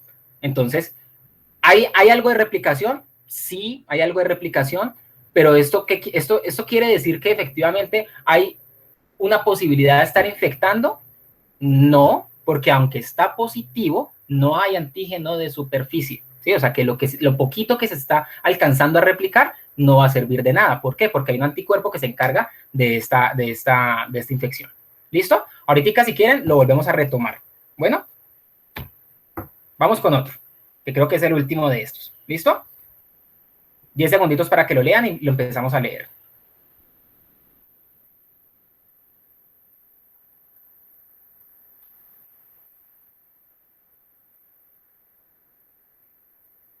Bueno. Superficie, positivo. O sea que está infectado, sí. Eso es lo que tienen que pensar, muchachos. En el anterior, superficie negativo, pero con anticuerpos positivos, o sea que el man había hecho seroconversión, o la chica, ¿listo? Vamos a este que tenemos de superficie positivo y no tengo anticuerpos que me defiendan contra ello, ¿listo? Replicación, la aplicación positiva. Ah, ok, parece ser un proceso agudo. Parece, ¿cierto? Anticuerpos contra ello, no hay, ¿sí? Anticuerpos de que yo he estado expuesto en algún momento de mi vida al virus, uy, sí está. Ya, por ejemplo, descarto, entre otras cosas, por ejemplo, la vacuna, ¿sí? IgM, o sea, ¿esto es temprano? No, ¿cierto? O sea que esto acá está lleno de IgG, ¿verdad? Y está el antígeno de superficie, y yo no lo he podido combatir. ¿Ok? Entonces, hay una infección que persiste y yo no he sido capaz de generar anticuerpos contra esa infección. Muy bien, hepatitis crónica. Alguien dijo inmunidad por vacuna, ¿sí? Y se arrepintió. Ok. Bueno, entonces, igual creo que... Ah, mire, no, restaba una más. Ay. Pues ya que embarrada, ¿cierto? Pues ya que. Pero de todos modos vamos a leerlo. ¿Listo? De todos modos lo vamos a leer. Uf, no, claro, no me lo esperaba. ¿Sí? Entonces, superficie, negativo. Pero hay algo que peleó contra la superficie. Anticuerpo contra eso. Eso está negativo porque mi cuerpo tiene anticuerpos contra eso. ¿Hay aplicación? No hay. ¿Hay algo contra esa aplicación? Pues no, porque tampoco hay nada que se tenga que replicar. ¿Hay anticor? No, no hay anticor. Y esta es la parte más importante, muchachos. Si no hay anticor, si no está ese anticuerpo que es el más juicioso, el primero en llegar, pero que no es capaz de combatir, quiere decir que nunca me he expuesto al virus. Eso es lo más importante, muchachos, ¿sí? No hay anticor, nunca me he expuesto, pero tengo unos anticuerpos. Entonces, ¿cómo así? Resulta que me inyectaron antígeno de superficie, ¿listo? Cuando me inyectaron antígeno de superficie, hice anticuerpos contra ese antígeno de superficie. No tengo anticor porque nunca me he visto expuesto al cor, porque la inyección solamente tiene antígenos, ¿listo? Entonces espero que la persona que en la anterior había votado por la vacuna, con esto le haya quedado claro. ¿Listo, muchachos? Espero que es que esto es lo más duro de la hepatitis B, muchachos. Si esto quedó claro, mejor dicho, espectacular. Tratamiento, ¿listo? Pasamos al tratamiento, sencillito, ¿listo? De parte de AMSE, con mucho cariño, hemos decidido sacar el argumento, el diagnóstico el tratamiento de esta manera, ¿listo? Obviamente basado en las guías, eso no es nuestro. Primero, ¿qué vamos a mirar? Antígeno de superficie, ¿listo? Si el antígeno de superficie está positivo o negativo. ¿Qué queremos? Que esté negativo, ¿cierto? ¿Por qué? Porque ahí ya se acaba y tranquilos y terminamos la conferencia y nos vamos para la casa. Pero resulta que está positivo. Entonces, ¿qué es lo que tenemos que mirar? Si hay enfermedad hepática crónica, ¿listo? Porque la presencia de ese antígeno es la presencia del virus. Alguien me podría decir, pero chacho, ¿por qué no miramos primero si hay anticuerpos? ¿Sí? Es más barato. ¿Por qué no miramos si hay anticuerpos? Recuerden que esto no puede ser doble positivo, ¿sí? Si nos vamos directamente al antígeno, ¿sí? De una lo sacamos, pero ¿qué tal que haya una recaída de vacunación? ¿Qué tal que sea un paciente inmunocomprometido? ¿Sí? No nos sirven anticuerpos. Eso nos dejaría con grandes dudas. Entonces, por eso vamos directamente con antígeno. Entonces, evaluar enfermedad hepática crónica. ¿Se acuerdan cómo se evalúa la enfermedad hepática crónica? Lo habíamos visto la otra vez en la otra conferencia. Entonces, ¿yo qué es lo que voy a mirar en la enfermedad hepática crónica? Si hay cirrosis o si no hay cirrosis. ¿Y por qué hay cirrosis o no? Porque hay un sistema inmune que le está pegando constantemente al hepatocito. Si todo el tiempo le está pegando, entonces ese hepatocito muere, revive, luego llegan los fibroblastos y esos fibroblastos se encargan de hacer fibrosis. Y esa fibrosis con el tiempo se convierte en cirrosis y con el tiempo se convierte en hepatocarcinoma. Y por eso es que si decimos, uy, este paciente tiene ADN, ¿sí? Tiene antígeno de superficie del virus de la hepatitis B. ¿Será que lo tiene hace mucho? ¿Cómo nos damos cuenta? No, pues esperemos 6 meses a ver si lo mantiene. No, pero ¿qué tal que lo tenga hace años? Ah, bueno, asumamos que lo tiene hace años. Entonces miremos cómo está ese hígado, a ver si efectivamente le han hecho daño. ¿Y cómo miramos cómo está ese hígado? Muchachos, lo habíamos estudiado muy bien. Uy, se me trabó el computador. Lo habíamos estudiado muy bien. ¿Cómo miramos si efectivamente hay fibrosis? Vamos a mirarlo muy rápido porque ya lo habíamos dicho. Esto nos va a determinar, bueno, pero eso es en hepatitis C, los regímenes de los DAA. Entonces podemos hacer biopsia hepática, y la biopsia hepática tiene 3 problemas, que es costosa, que es invasiva y que difiere en la lectura de cada uno. Entonces, ¿qué podemos hacer? Nos podemos ir con una medición de rigidez hepática, liver stiffness measure. ¿Qué vamos a hacer con ello? Un fibroscan o una elastografía. Entonces, ¿qué hace ese fibroscan? Es como una ecografía. ¿Y qué hace esa ecografía? Pues va a mirar si las ondas están en la capacidad de atravesar ese tejido. Ah, que no pueden. Ah, eso como que hay fibrosis. Eso está muy duro. ¿Y eso cómo se ve? Se ve así, como una ecografía común y corriente. No es un Doppler. Lo azul es blandito. Lo amarillo, rojo y naranja es duro. ¿Listo? Palabras más, palabras menos. ¿Qué es lo malo de esta? Que es muy costosa. Lo malo de esta es que es exageradamente costosa. ¿Y qué hacemos con eso? Resulta que no, es que no hay plata. Entonces, ¿cómo nos podemos acercar? Con biomarcadores. ¿Y qué hacemos? El APRI score. A de ALT, P de plaquetas y rate index. ¿Listo? ¿Qué vamos a hacer esto? Pues que no es invasivo, que es muy bueno. ¿Y qué cogemos? Cogemos las AST, ¿sí? Lo dividimos por el límite superior del laboratorio donde lo vayamos a hacer y lo dividimos por el número total de plaquetas y lo multiplicamos por 100. Eso nos va a dar un número que bien puede ser mayor o menor de 1.5, ¿sí?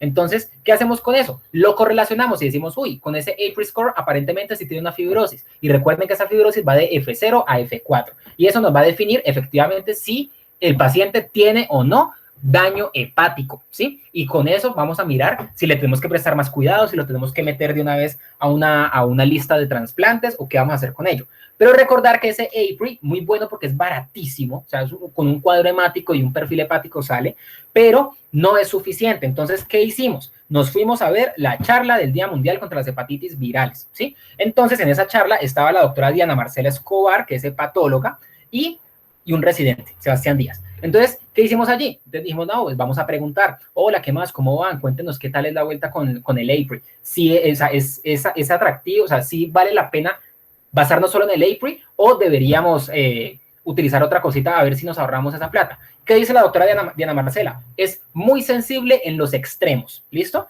Es decir, que si es efectivamente mayor de 1.5, efectivamente hay una fibrosis F3, que lo correlacionamos con el puntaje Metavir de la biopsia hepática, pero con eso no nos vamos a meter. Si es muy bajito, ¿sí? Si te da 0.3, 0.5, es muy bueno, valor predictivo negativo espectacular. Te dicen, no, eso hay fibrosis, no hay.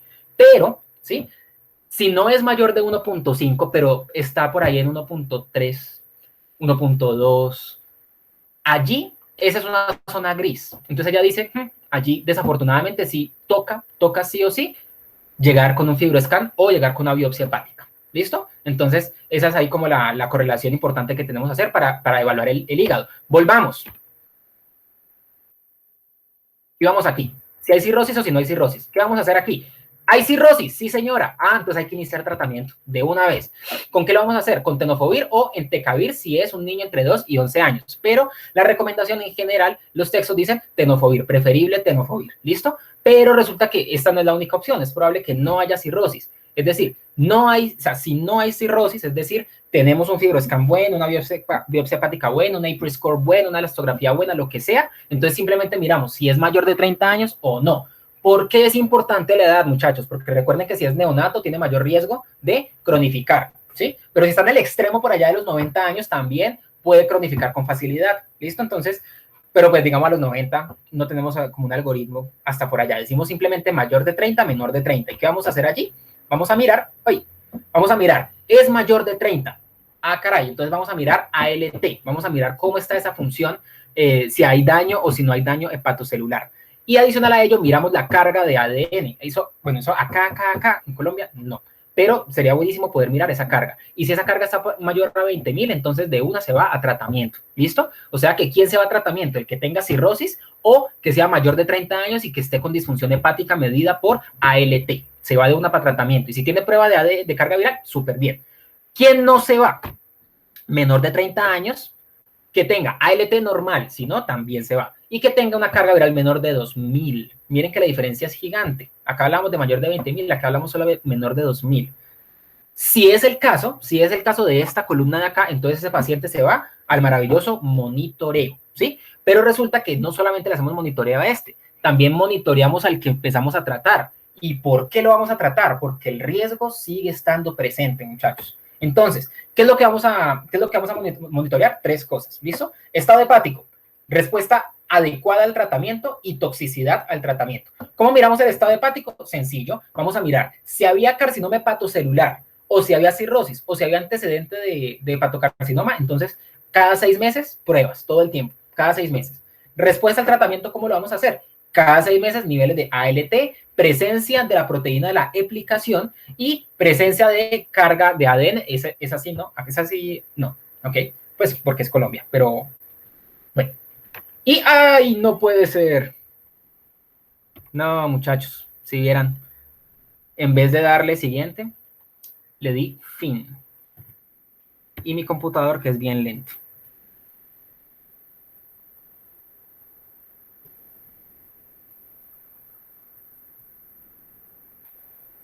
No me tardo.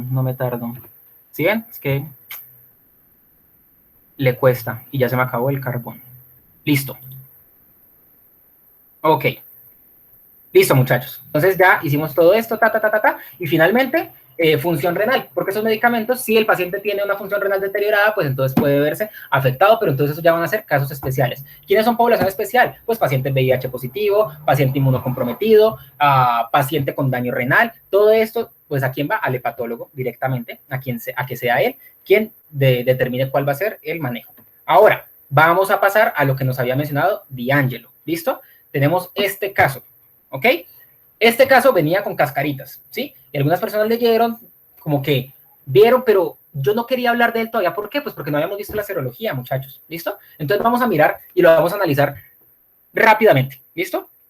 Y van a ver que el caso se ve atemorizante, pero no lo es. Lo que pasa es que tiene mucha cascarita. Una mujer de 34 años, grávida 2, para 0, 28 semanas, viene a consulta prenatal, ¿sí? Pues no tiene, o sea, no tiene un buen servicio de salud o no va a menudo, lo que sea. 20 semanas, confirma que todo va bien, que no hay ningún problema, que tiene hipotiroidismo, entonces toma levotiroxina, digamos 25. Solía trabajar como una enfermera, ¿sí? Entonces trabajador de la salud, factor de riesgo, expuesta a agujas en Brasil hace 13 años, pero se le perdió el carnet de vacunaciones. Hacia ojo, a ojo clínico, a ojo crito, se ve muy bien. ¿Listo? Signos vitales normales, ¿ok? ¿Qué nos interesa de lo que va hasta aquí? La verdad, por ahora, nada. ¿Listo? Podemos pensar que es una paciente tranqui. Bueno, no, mentiras, está en embarazo, ¿sí? Importante. Examen físico, muestra la altura de 26 centímetros, bien. Una ELISA muestra que es VIH negativa, súper bien. Y aquí es donde nos vamos a empezar a concentrar. Serología, ¿sí? Muestra que en la parte de hepatitis B tiene anticuerpos contra el antígeno de superficie, ¿sí? Y también tiene anticuerpos contra antígeno de hepatitis C, ¿listo? Si tiene anticuerpos, muchachos, escriban en el chat. Si tiene anticuerpos, ¿sí? Pero tiene proteína core, anticuerpo anticore negativo, ¿cuál es la serología de esa paciente? O sea, ¿cuál es la interpretación? Anticuerpos contra la superficie positivos, pero core negativo. Por el chat te dicen que está vacunada.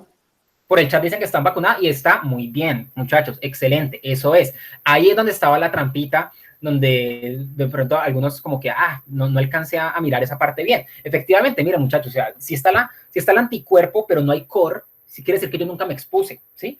Pero además está el anticuerpo y adicional a ello, como para recontraconfirmar, yo no tengo antígeno, ¿sí? No tengo antígeno de superficie. Entonces, ¿yo qué estoy? Estoy vacunada. ¿Listo? Entonces, bueno, la paciente está vacunada, ¿ok? Entonces, ¿Qué vamos a descartar aquí? Varias cosas. Vamos a descartar esto de aquí, vamos a descartar esto de acá, vamos a descartar esto del Zika, vamos a descartar lo de la fórmula, vamos a descartar la biopsia, por fortuna. Además, recuerden que esta biopsia no está indicada en paciente embarazada. Hay que ponerle vacuna contra hepatitis A. ¿Qué tenemos acá? Anticuerpos contra hepatitis A. Entonces, descartamos por aquí, ¿Qué nos queda faltando, muchachos? Lo de la hepatitis C, ¿listo? Entonces, hepatitis C, ok. Hay anticuerpos contra hepatitis C. Si tengo anticuerpos contra la hepatitis C, ¿qué procede? De pronto no se acuerdan porque eso ya fue el martes, ¿listo? Pero cuando yo tengo anticuerpos, yo tengo que confirmar, ¿sí? Porque a diferencia de este, allá sí puede haber un doble positivo, ¿ok? Entonces yo puedo tener anticuerpos contra hepatitis C y aún así tener ARN, porque recuerden que ese es de ARN monocatenario, puedo tener ARN positivo, ¿sí? Y eso es importantísimo. ¿Qué me puede mostrar eso? Una reinfección, un estado de inmunocompromiso, una interacción farmacológica, varias cosas. Entonces, ¿qué es lo que vamos a tener que tratar aquí? La hepatitis C, ¿sí? Entonces, ¿cuál sería la respuesta en este caso? A mi parecer, sería empezar con la combinación de ledi-sofo, aunque, pues, bueno, y ribaviridina, ¿sí?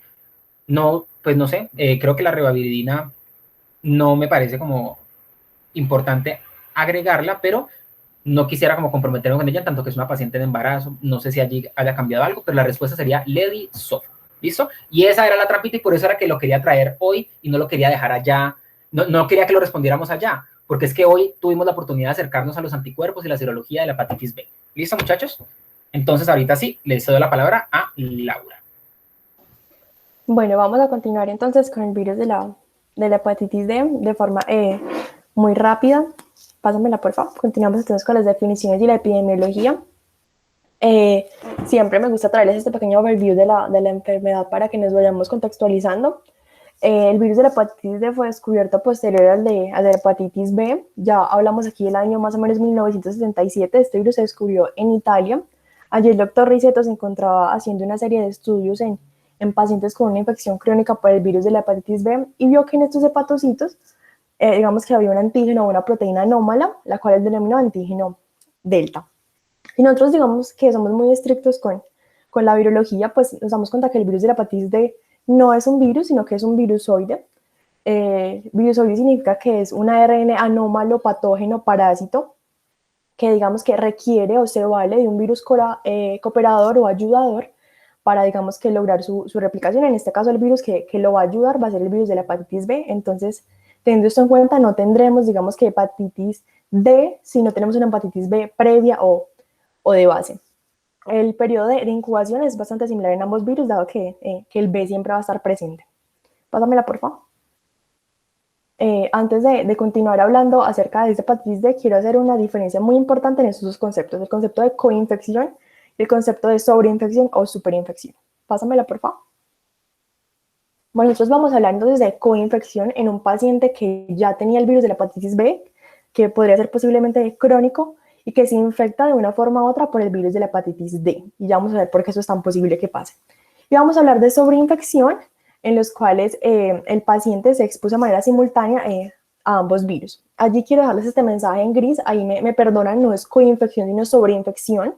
La sobreinfección del virus de la hepatitis B y D es considerada la forma más severa de hepatitis viral. Esta es la forma que, incluso por encima del virus de la hepatitis C, pacientes con esta superinfección desarrollan más frecuentemente un hepatocarcinoma. Entonces, en un paciente que ustedes vean que está muy descompensado y que tenga, digamos, que una infección muy, muy grave por el virus de la hepatitis B, siempre estudienle una hepatitis D también. Y por eso se los voy a explicar con las siguientes grafiquitas. Pásamela, por favor. Bueno, vamos a empezar entonces con la gráfica de aquí, del extremo inferior derecho. Aquí vemos un paciente con una coinfección, es decir, un paciente que estuvo expuesto simultáneamente a ambos virus.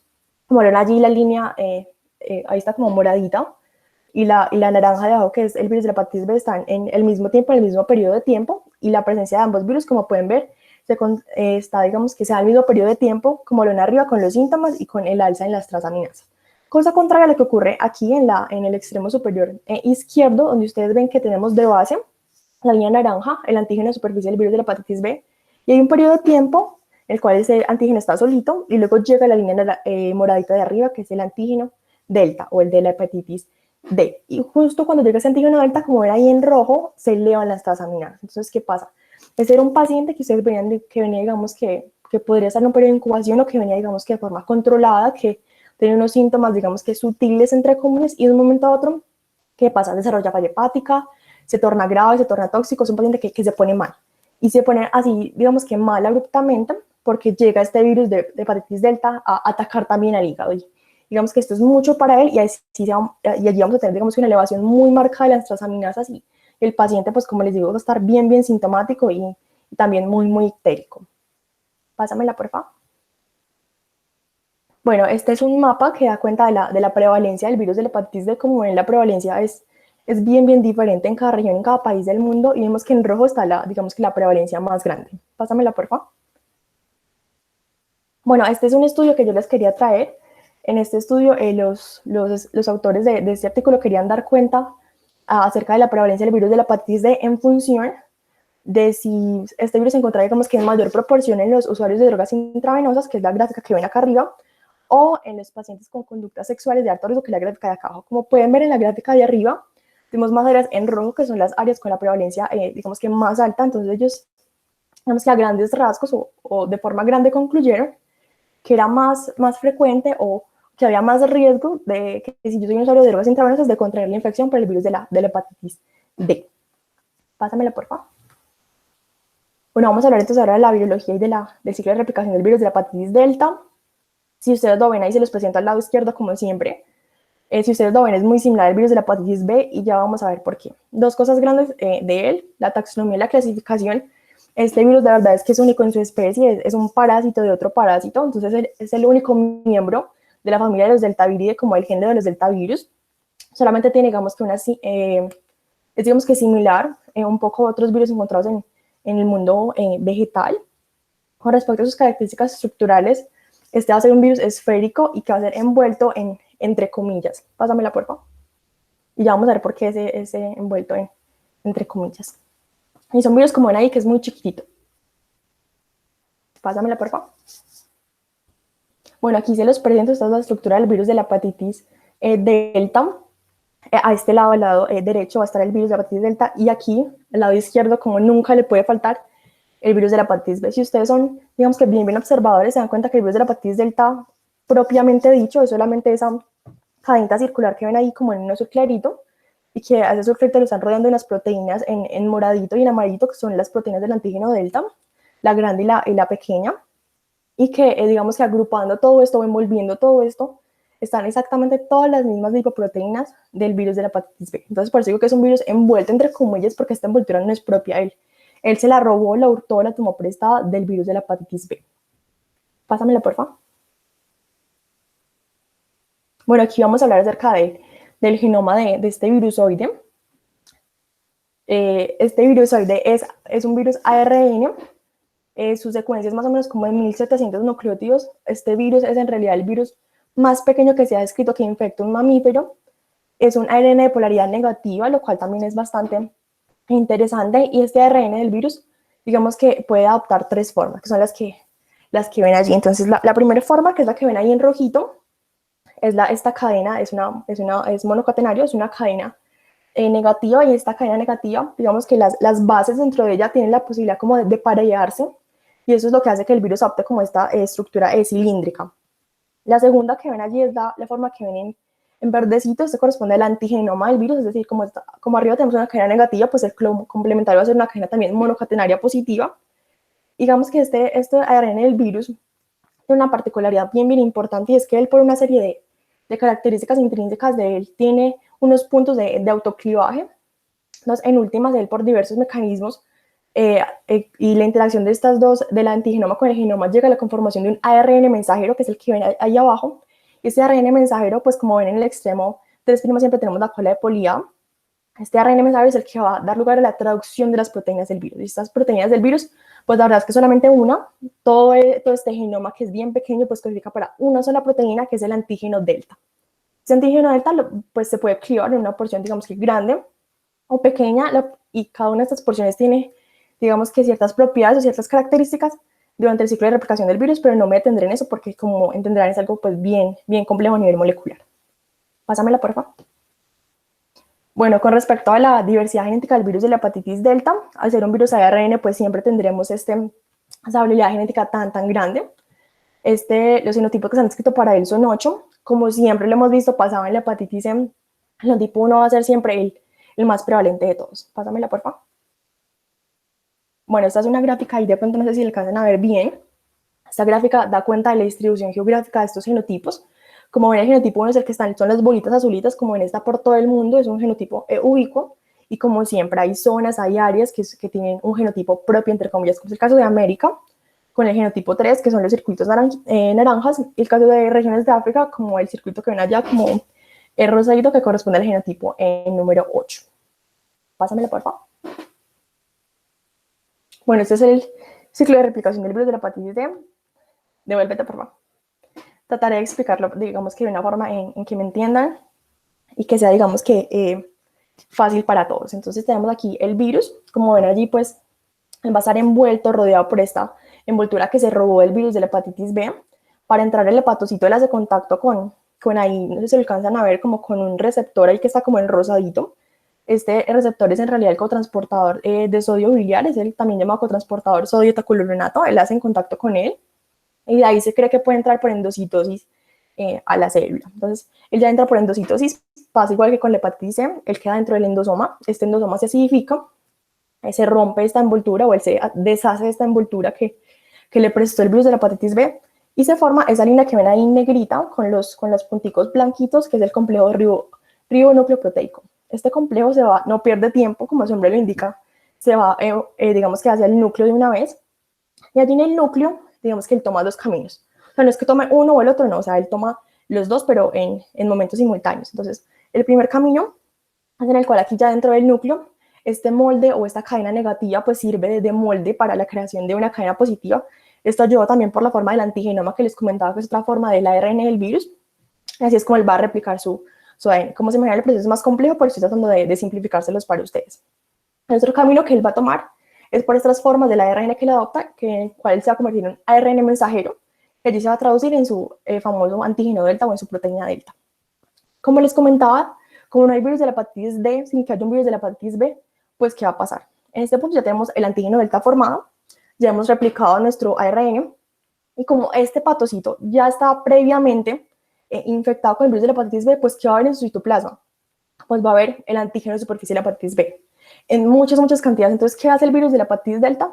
Pues se aprovecha que hay tanta producción de este antígeno en el citoplasma y lo coge como si nada pasara, como si fuera suyo, como si lo hubiera producido él, y sale finalmente por la vía de secreción celular. Pásamela, por favor. Bueno, espero haberme hecho entender así a grandes rasgos con este ciclo de replicación que es bien complejo. Vamos a hablar ahora de la transmisión.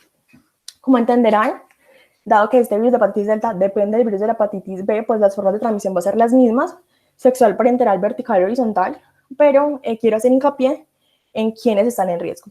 Van a estar en riesgo los pacientes crónicos que ya tenían una infección por el virus de la hepatitis B, por lo que les comentaba que esta superinfección es la forma más severa, más agresiva, la de peor pronóstico en las hepatitis virales. También van a estar en riesgo las personas que no son inmunes al virus de la hepatitis B, son personas que no les ha dado nunca el virus, son personas que, por ejemplo, no están vacunadas. También los consumidores de drogas parenterales, creo que lo ejemplifiqué muy bien con el estudio que les mostré, en los cuales la prevalencia en estos pacientes era mayor.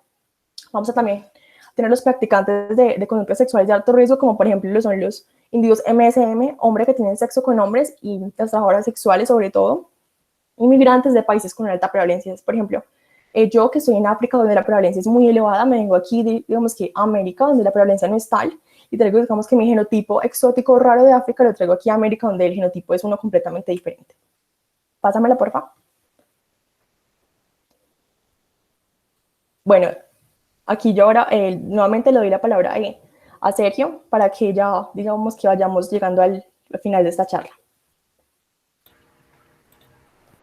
Listo, muchachos. Entonces, espero que estén todavía vivos. ¿Listo? Lo más importante de esta charla fue lo que se nos llevó el grueso de la charla, que fue la serología de la hepatitis B. Y por eso hicimos el paso a paso de la historia de la enfermedad y cómo se interpreta. esta, como lo acaba de decir Lau, es más breve y pues no nos vamos a centrar fundamentalmente en ella, porque definitivamente lo que necesitamos que se nos quede principalmente era la hepatitis B. Entonces, en la fisiopatología y manejo resulta que la bibliografía no es tan amplia. Entonces vamos a ir, bueno, sí es amplia, pero no tan amplia como la de la hepatitis B. Entonces vamos a ir al grano de lo que necesitamos. Resulta que, como bien lo decía Lau, esta es dependiente del virus de la hepatitis B, ¿sí? ¿Qué quiere decir que sea dependiente? Que no está a menos que esté el otro, ¿listo? Es una relación bastante tóxica. Entonces, lo que hacemos con ello es que con la hepatitis D, lo que miramos es la presencia de ARN. Recordemos que el único que es de ADN doble cadena es la B. Este es ARN monocatenario. Y resulta que con esto lo que hace es que se aprovecha de la maquinaria, utiliza la maquinaria de la B para poder replicarse. ¿Listo? Entonces, ¿cómo hacemos este tamizaje? Resulta que es bien duro, les cuento, es bien complejo porque esta es una sospecha que se hace por descarte. ¿Listo? O sea, un paciente que no mejora, que está como muy extraña la cosa, que aparentemente tiene un buen tratamiento, responde serológicamente al tratamiento, pero no mejora clínicamente.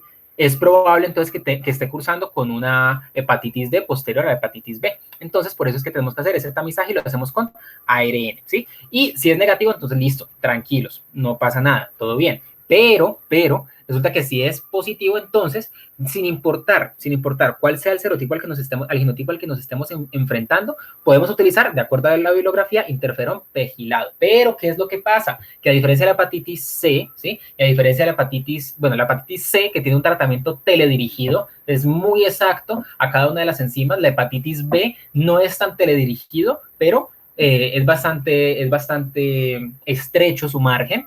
Para este no tenemos un manejo específico, ¿sí? ¿Y por qué esto es importante?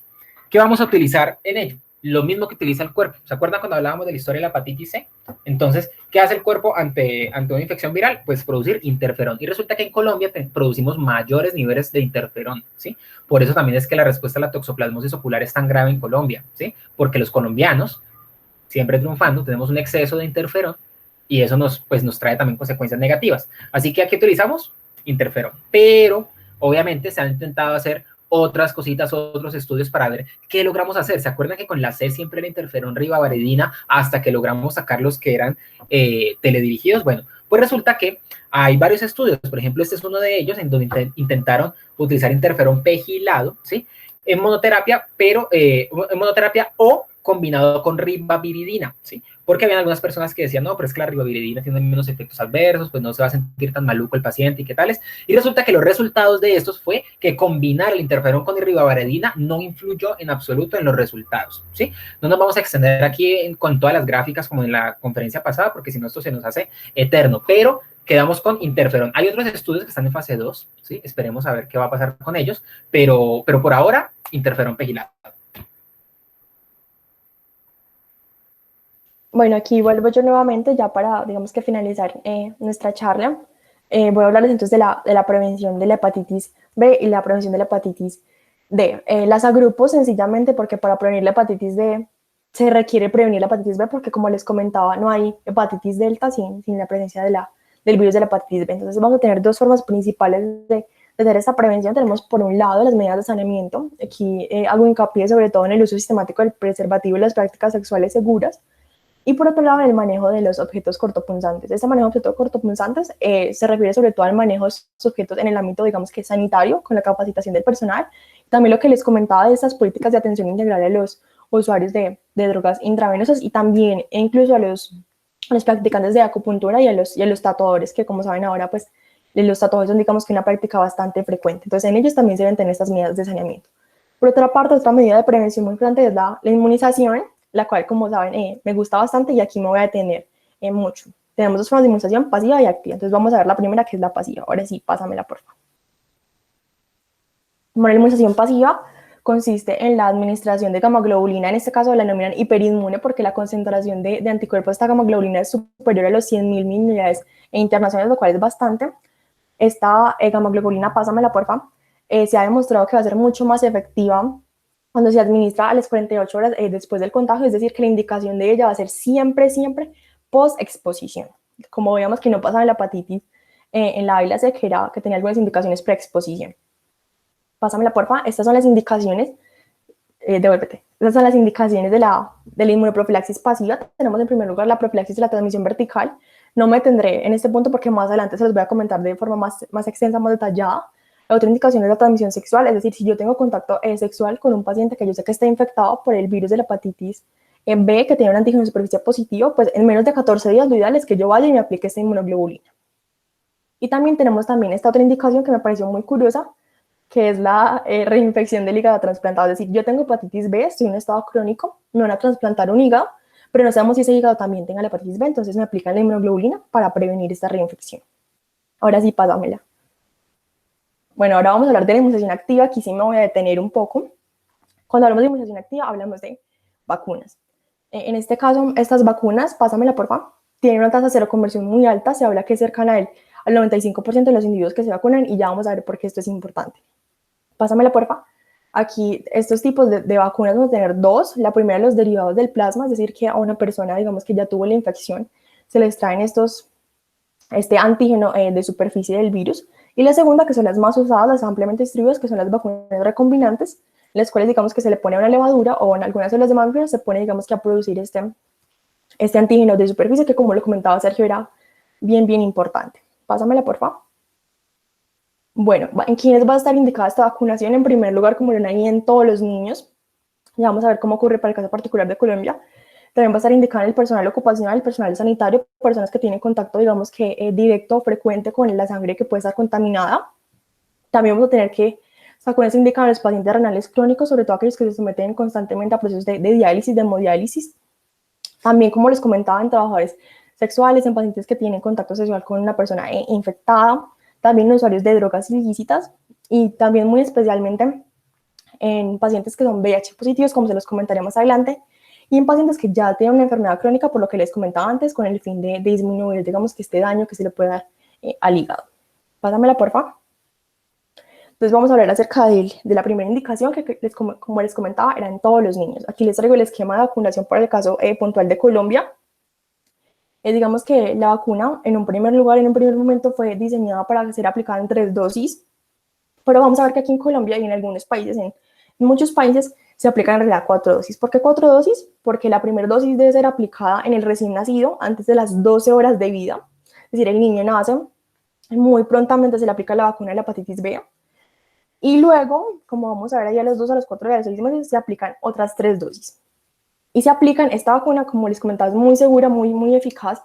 Se puede asociar con otras vacunas, como son la vacuna contra el hemófilos y la vacuna contra la difteria, la tosferina y el tétanos, dando así lugar a la famosa vacuna pentavalente. Este esquema de 4 dosis va a tener, digamos que, algunas especificaciones bien importantes. Pásamela, por favor. Esas especificaciones son las que vemos allí en la tablita. Entonces, tenemos un niño nacido pretérmino con bajo peso menor de 2.000 gramos. Vamos a esperar a que este niño alcance los 2.000 gramos de peso para iniciar el esquema de vacunación.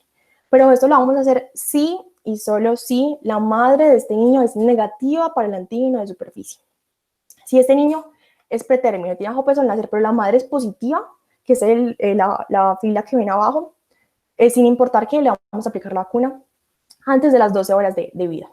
Y esta primera dosis de la vacuna no va a contar dentro del esquema, es decir, a este niño en últimas le aplicaremos esta primera vacuna que no cuenta y las otras 4 dosis. Entonces son niños que en últimas reciben 5 dosis de la vacuna. Pásamela, porfa. Por en esto me voy a tener un poco como les comentaba, y es qué hacer en un niño cuya madre tiene un antígeno de superficie positivo. ¿Por qué me detengo en esto? Porque como lo veíamos antes y se los comentaba antes, esta transmisión vertical es, digamos que, el principal mecanismo de transmisión en las zonas de alta prevalencia. Entonces, esto ocurre con mucha frecuencia. Entonces, ¿qué vamos a pasar? Estas mujeres que tienen el antígeno positivo, idealmente, pues estos títulos se tuvieron que haber medido durante cada trimestre del embarazo y como resultaron positivos, lo que les comentaba anteriormente, apenas el niño nazca, ¡pum!, de una, la vacuna. Ahí se continuó con el esquema pentavalente.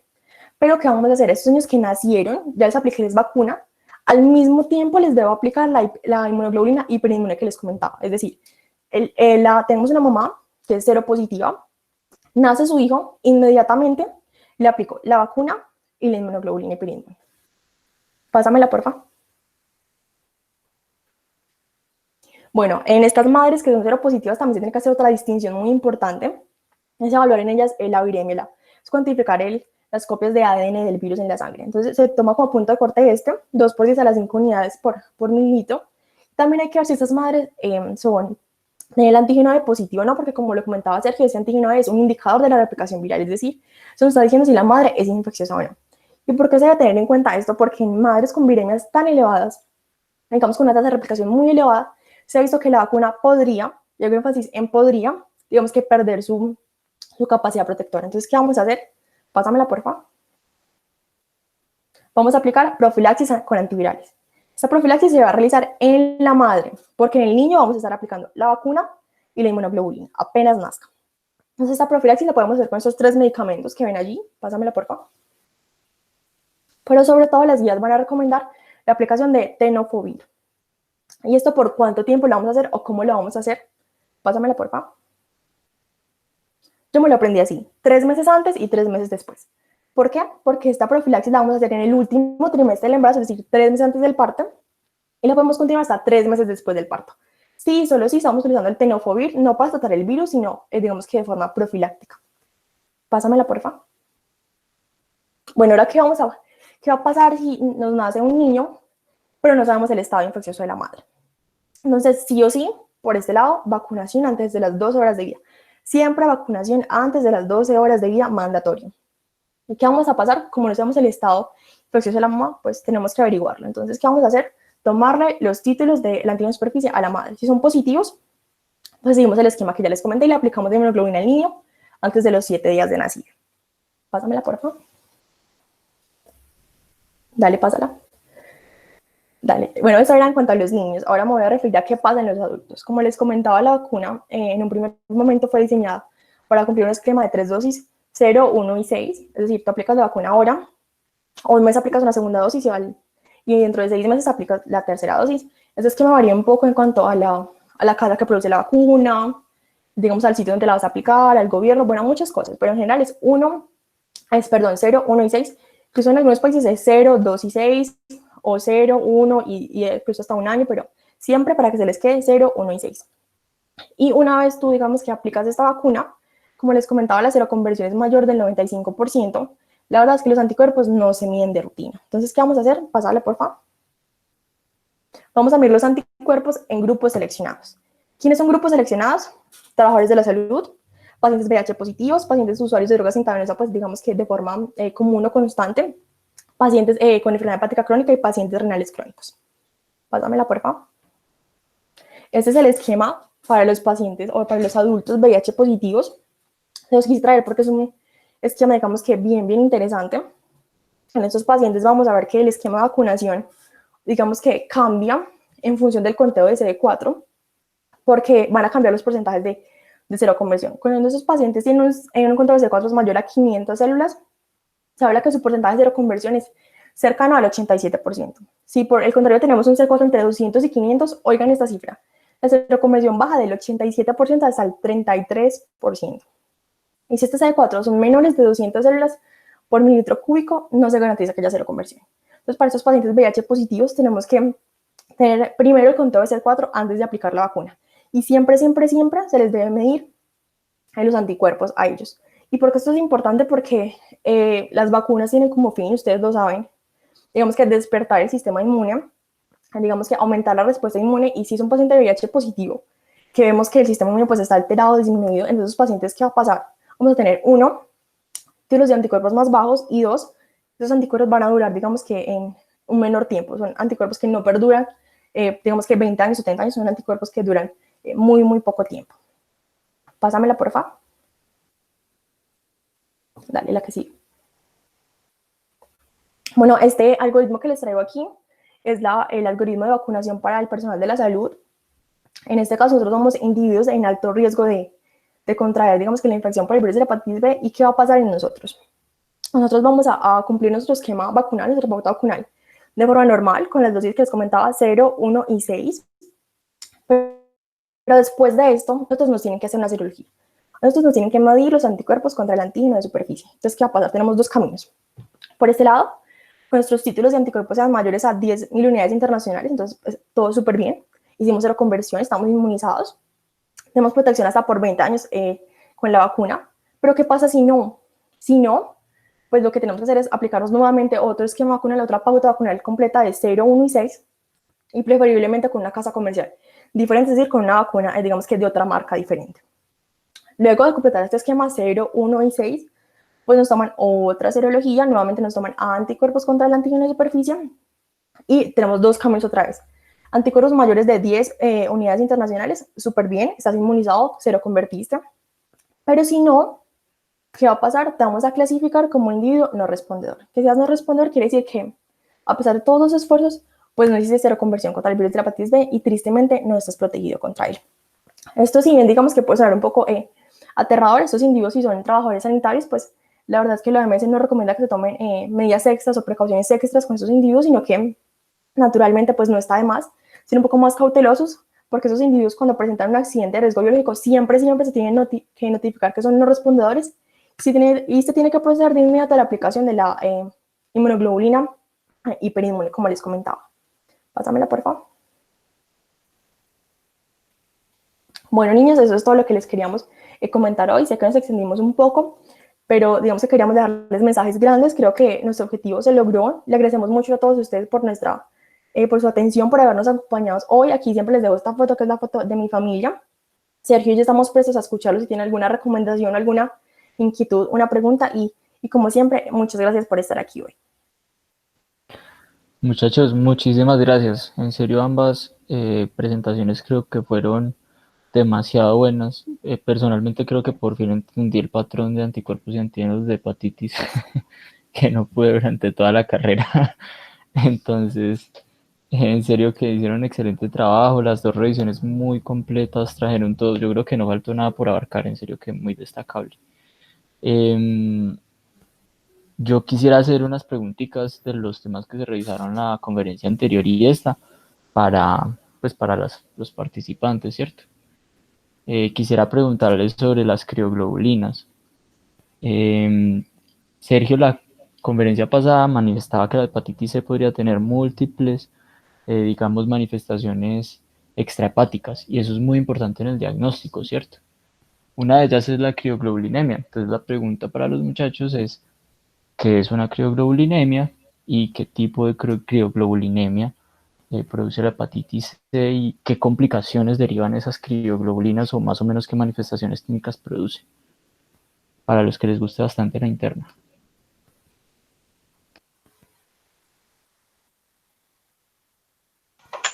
Pues bueno, las crioglobulinemias, como Sergio lo había mencionado, como el virus de la hepatitis B, al hacer esas mutaciones tan constantes y tan rápidas, entonces va a activar muchos linfocitos B.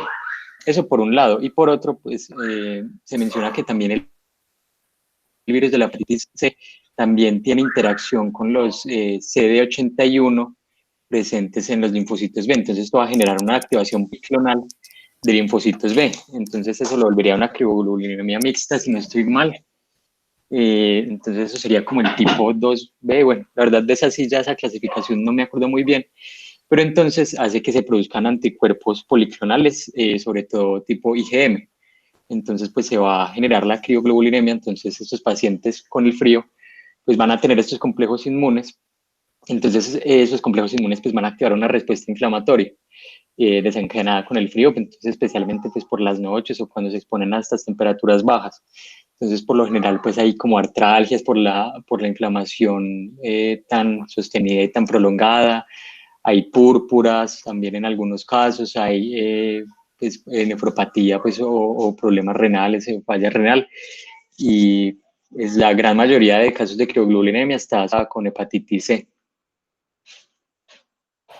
Excelente, Juan, muchas gracias. Ahí para complementarle, las manifestaciones clínicas más frecuentes de esto pueden ser sobre todo vasculitis, que son ANCA negativos, pues porque son por crioglobulinas positivas, y generan más que todo lesiones vasculares, y también, pues dependiendo de dónde se localiza la vasculatura, pues obviamente van a ser los síntomas, ¿cierto? Y también pueden tener trastornos neurológicos, algunos tipos de dolor y algunas lesiones neuropáticas muy interesantes. Muchas gracias por la respuesta. La otra pregunta, que es más de medicina general que de medicina interna, es que el patrón de transaminasas, pues si bien no es altamente específico, sí es muy sensible en el diagnóstico de todas las hepatitis en general, o sea, no solo hepatitis virales. Entonces, saber interpretar bien las transaminasas, creo que es un paso inicial y creo que es un examen que casi todos tenemos a la mano que se debe interpretar bien, ¿cierto? Entonces, la otra pregunta es, ¿cómo es generalmente el patrón de transaminasas en un paciente con hepatitis viral aguda y cómo se diferencia de los otros tipos de hepatitis? Porque nos puede apoyar en algo el diagnóstico diferencial. Y el patrón ACT-ALT, ¿cómo nos puede orientar sobre qué fase de la enfermedad están los pacientes?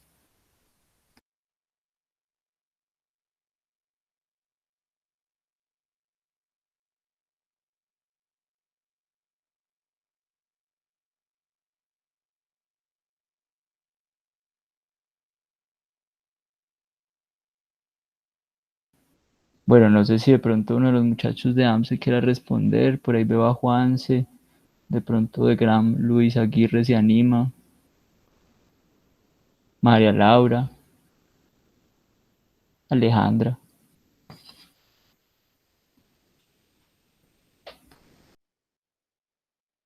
Bueno, repite la pregunta, porfa. No me estaba poniendo cuidado. ¿Cómo se interpretan los patrones de transaminasas en un paciente con hepatitis?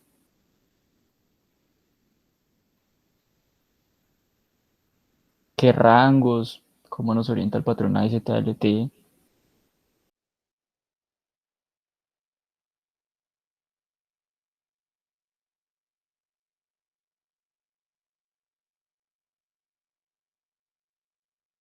Bueno, yo no sé.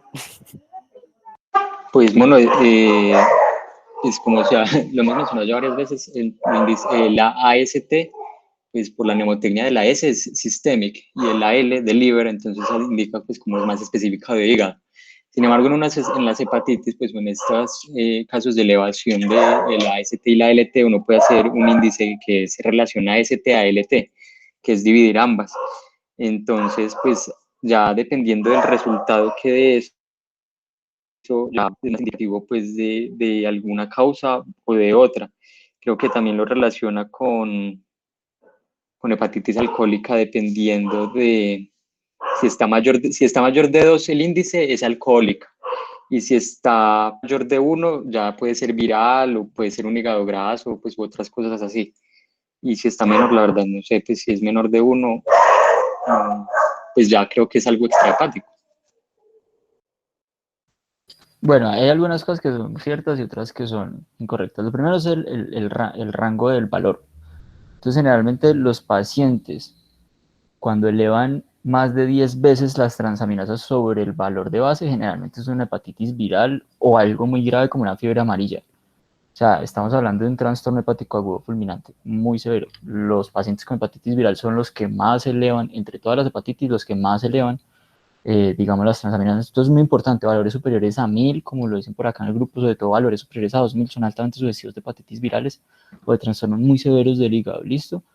Otra cosa muy importante es el pronóstico. Si uno tiene un paciente con valores muy elevados de transaminasas que abruptamente disminuye el valor, ese paciente se quedó sin hígado. O sea, se mueren tantos hepatocitos que se quedan sin hígado. Entonces ahí es donde empezamos a ver otras manifestaciones extrahepáticas como encefalopatía hepática, hiperamonemia en sangre, bueno, todo lo que deriva de ahí, ¿cierto? Lo otro es el patrón que mencionaba Cruz, que es muy interesante, que es el AST-ALT.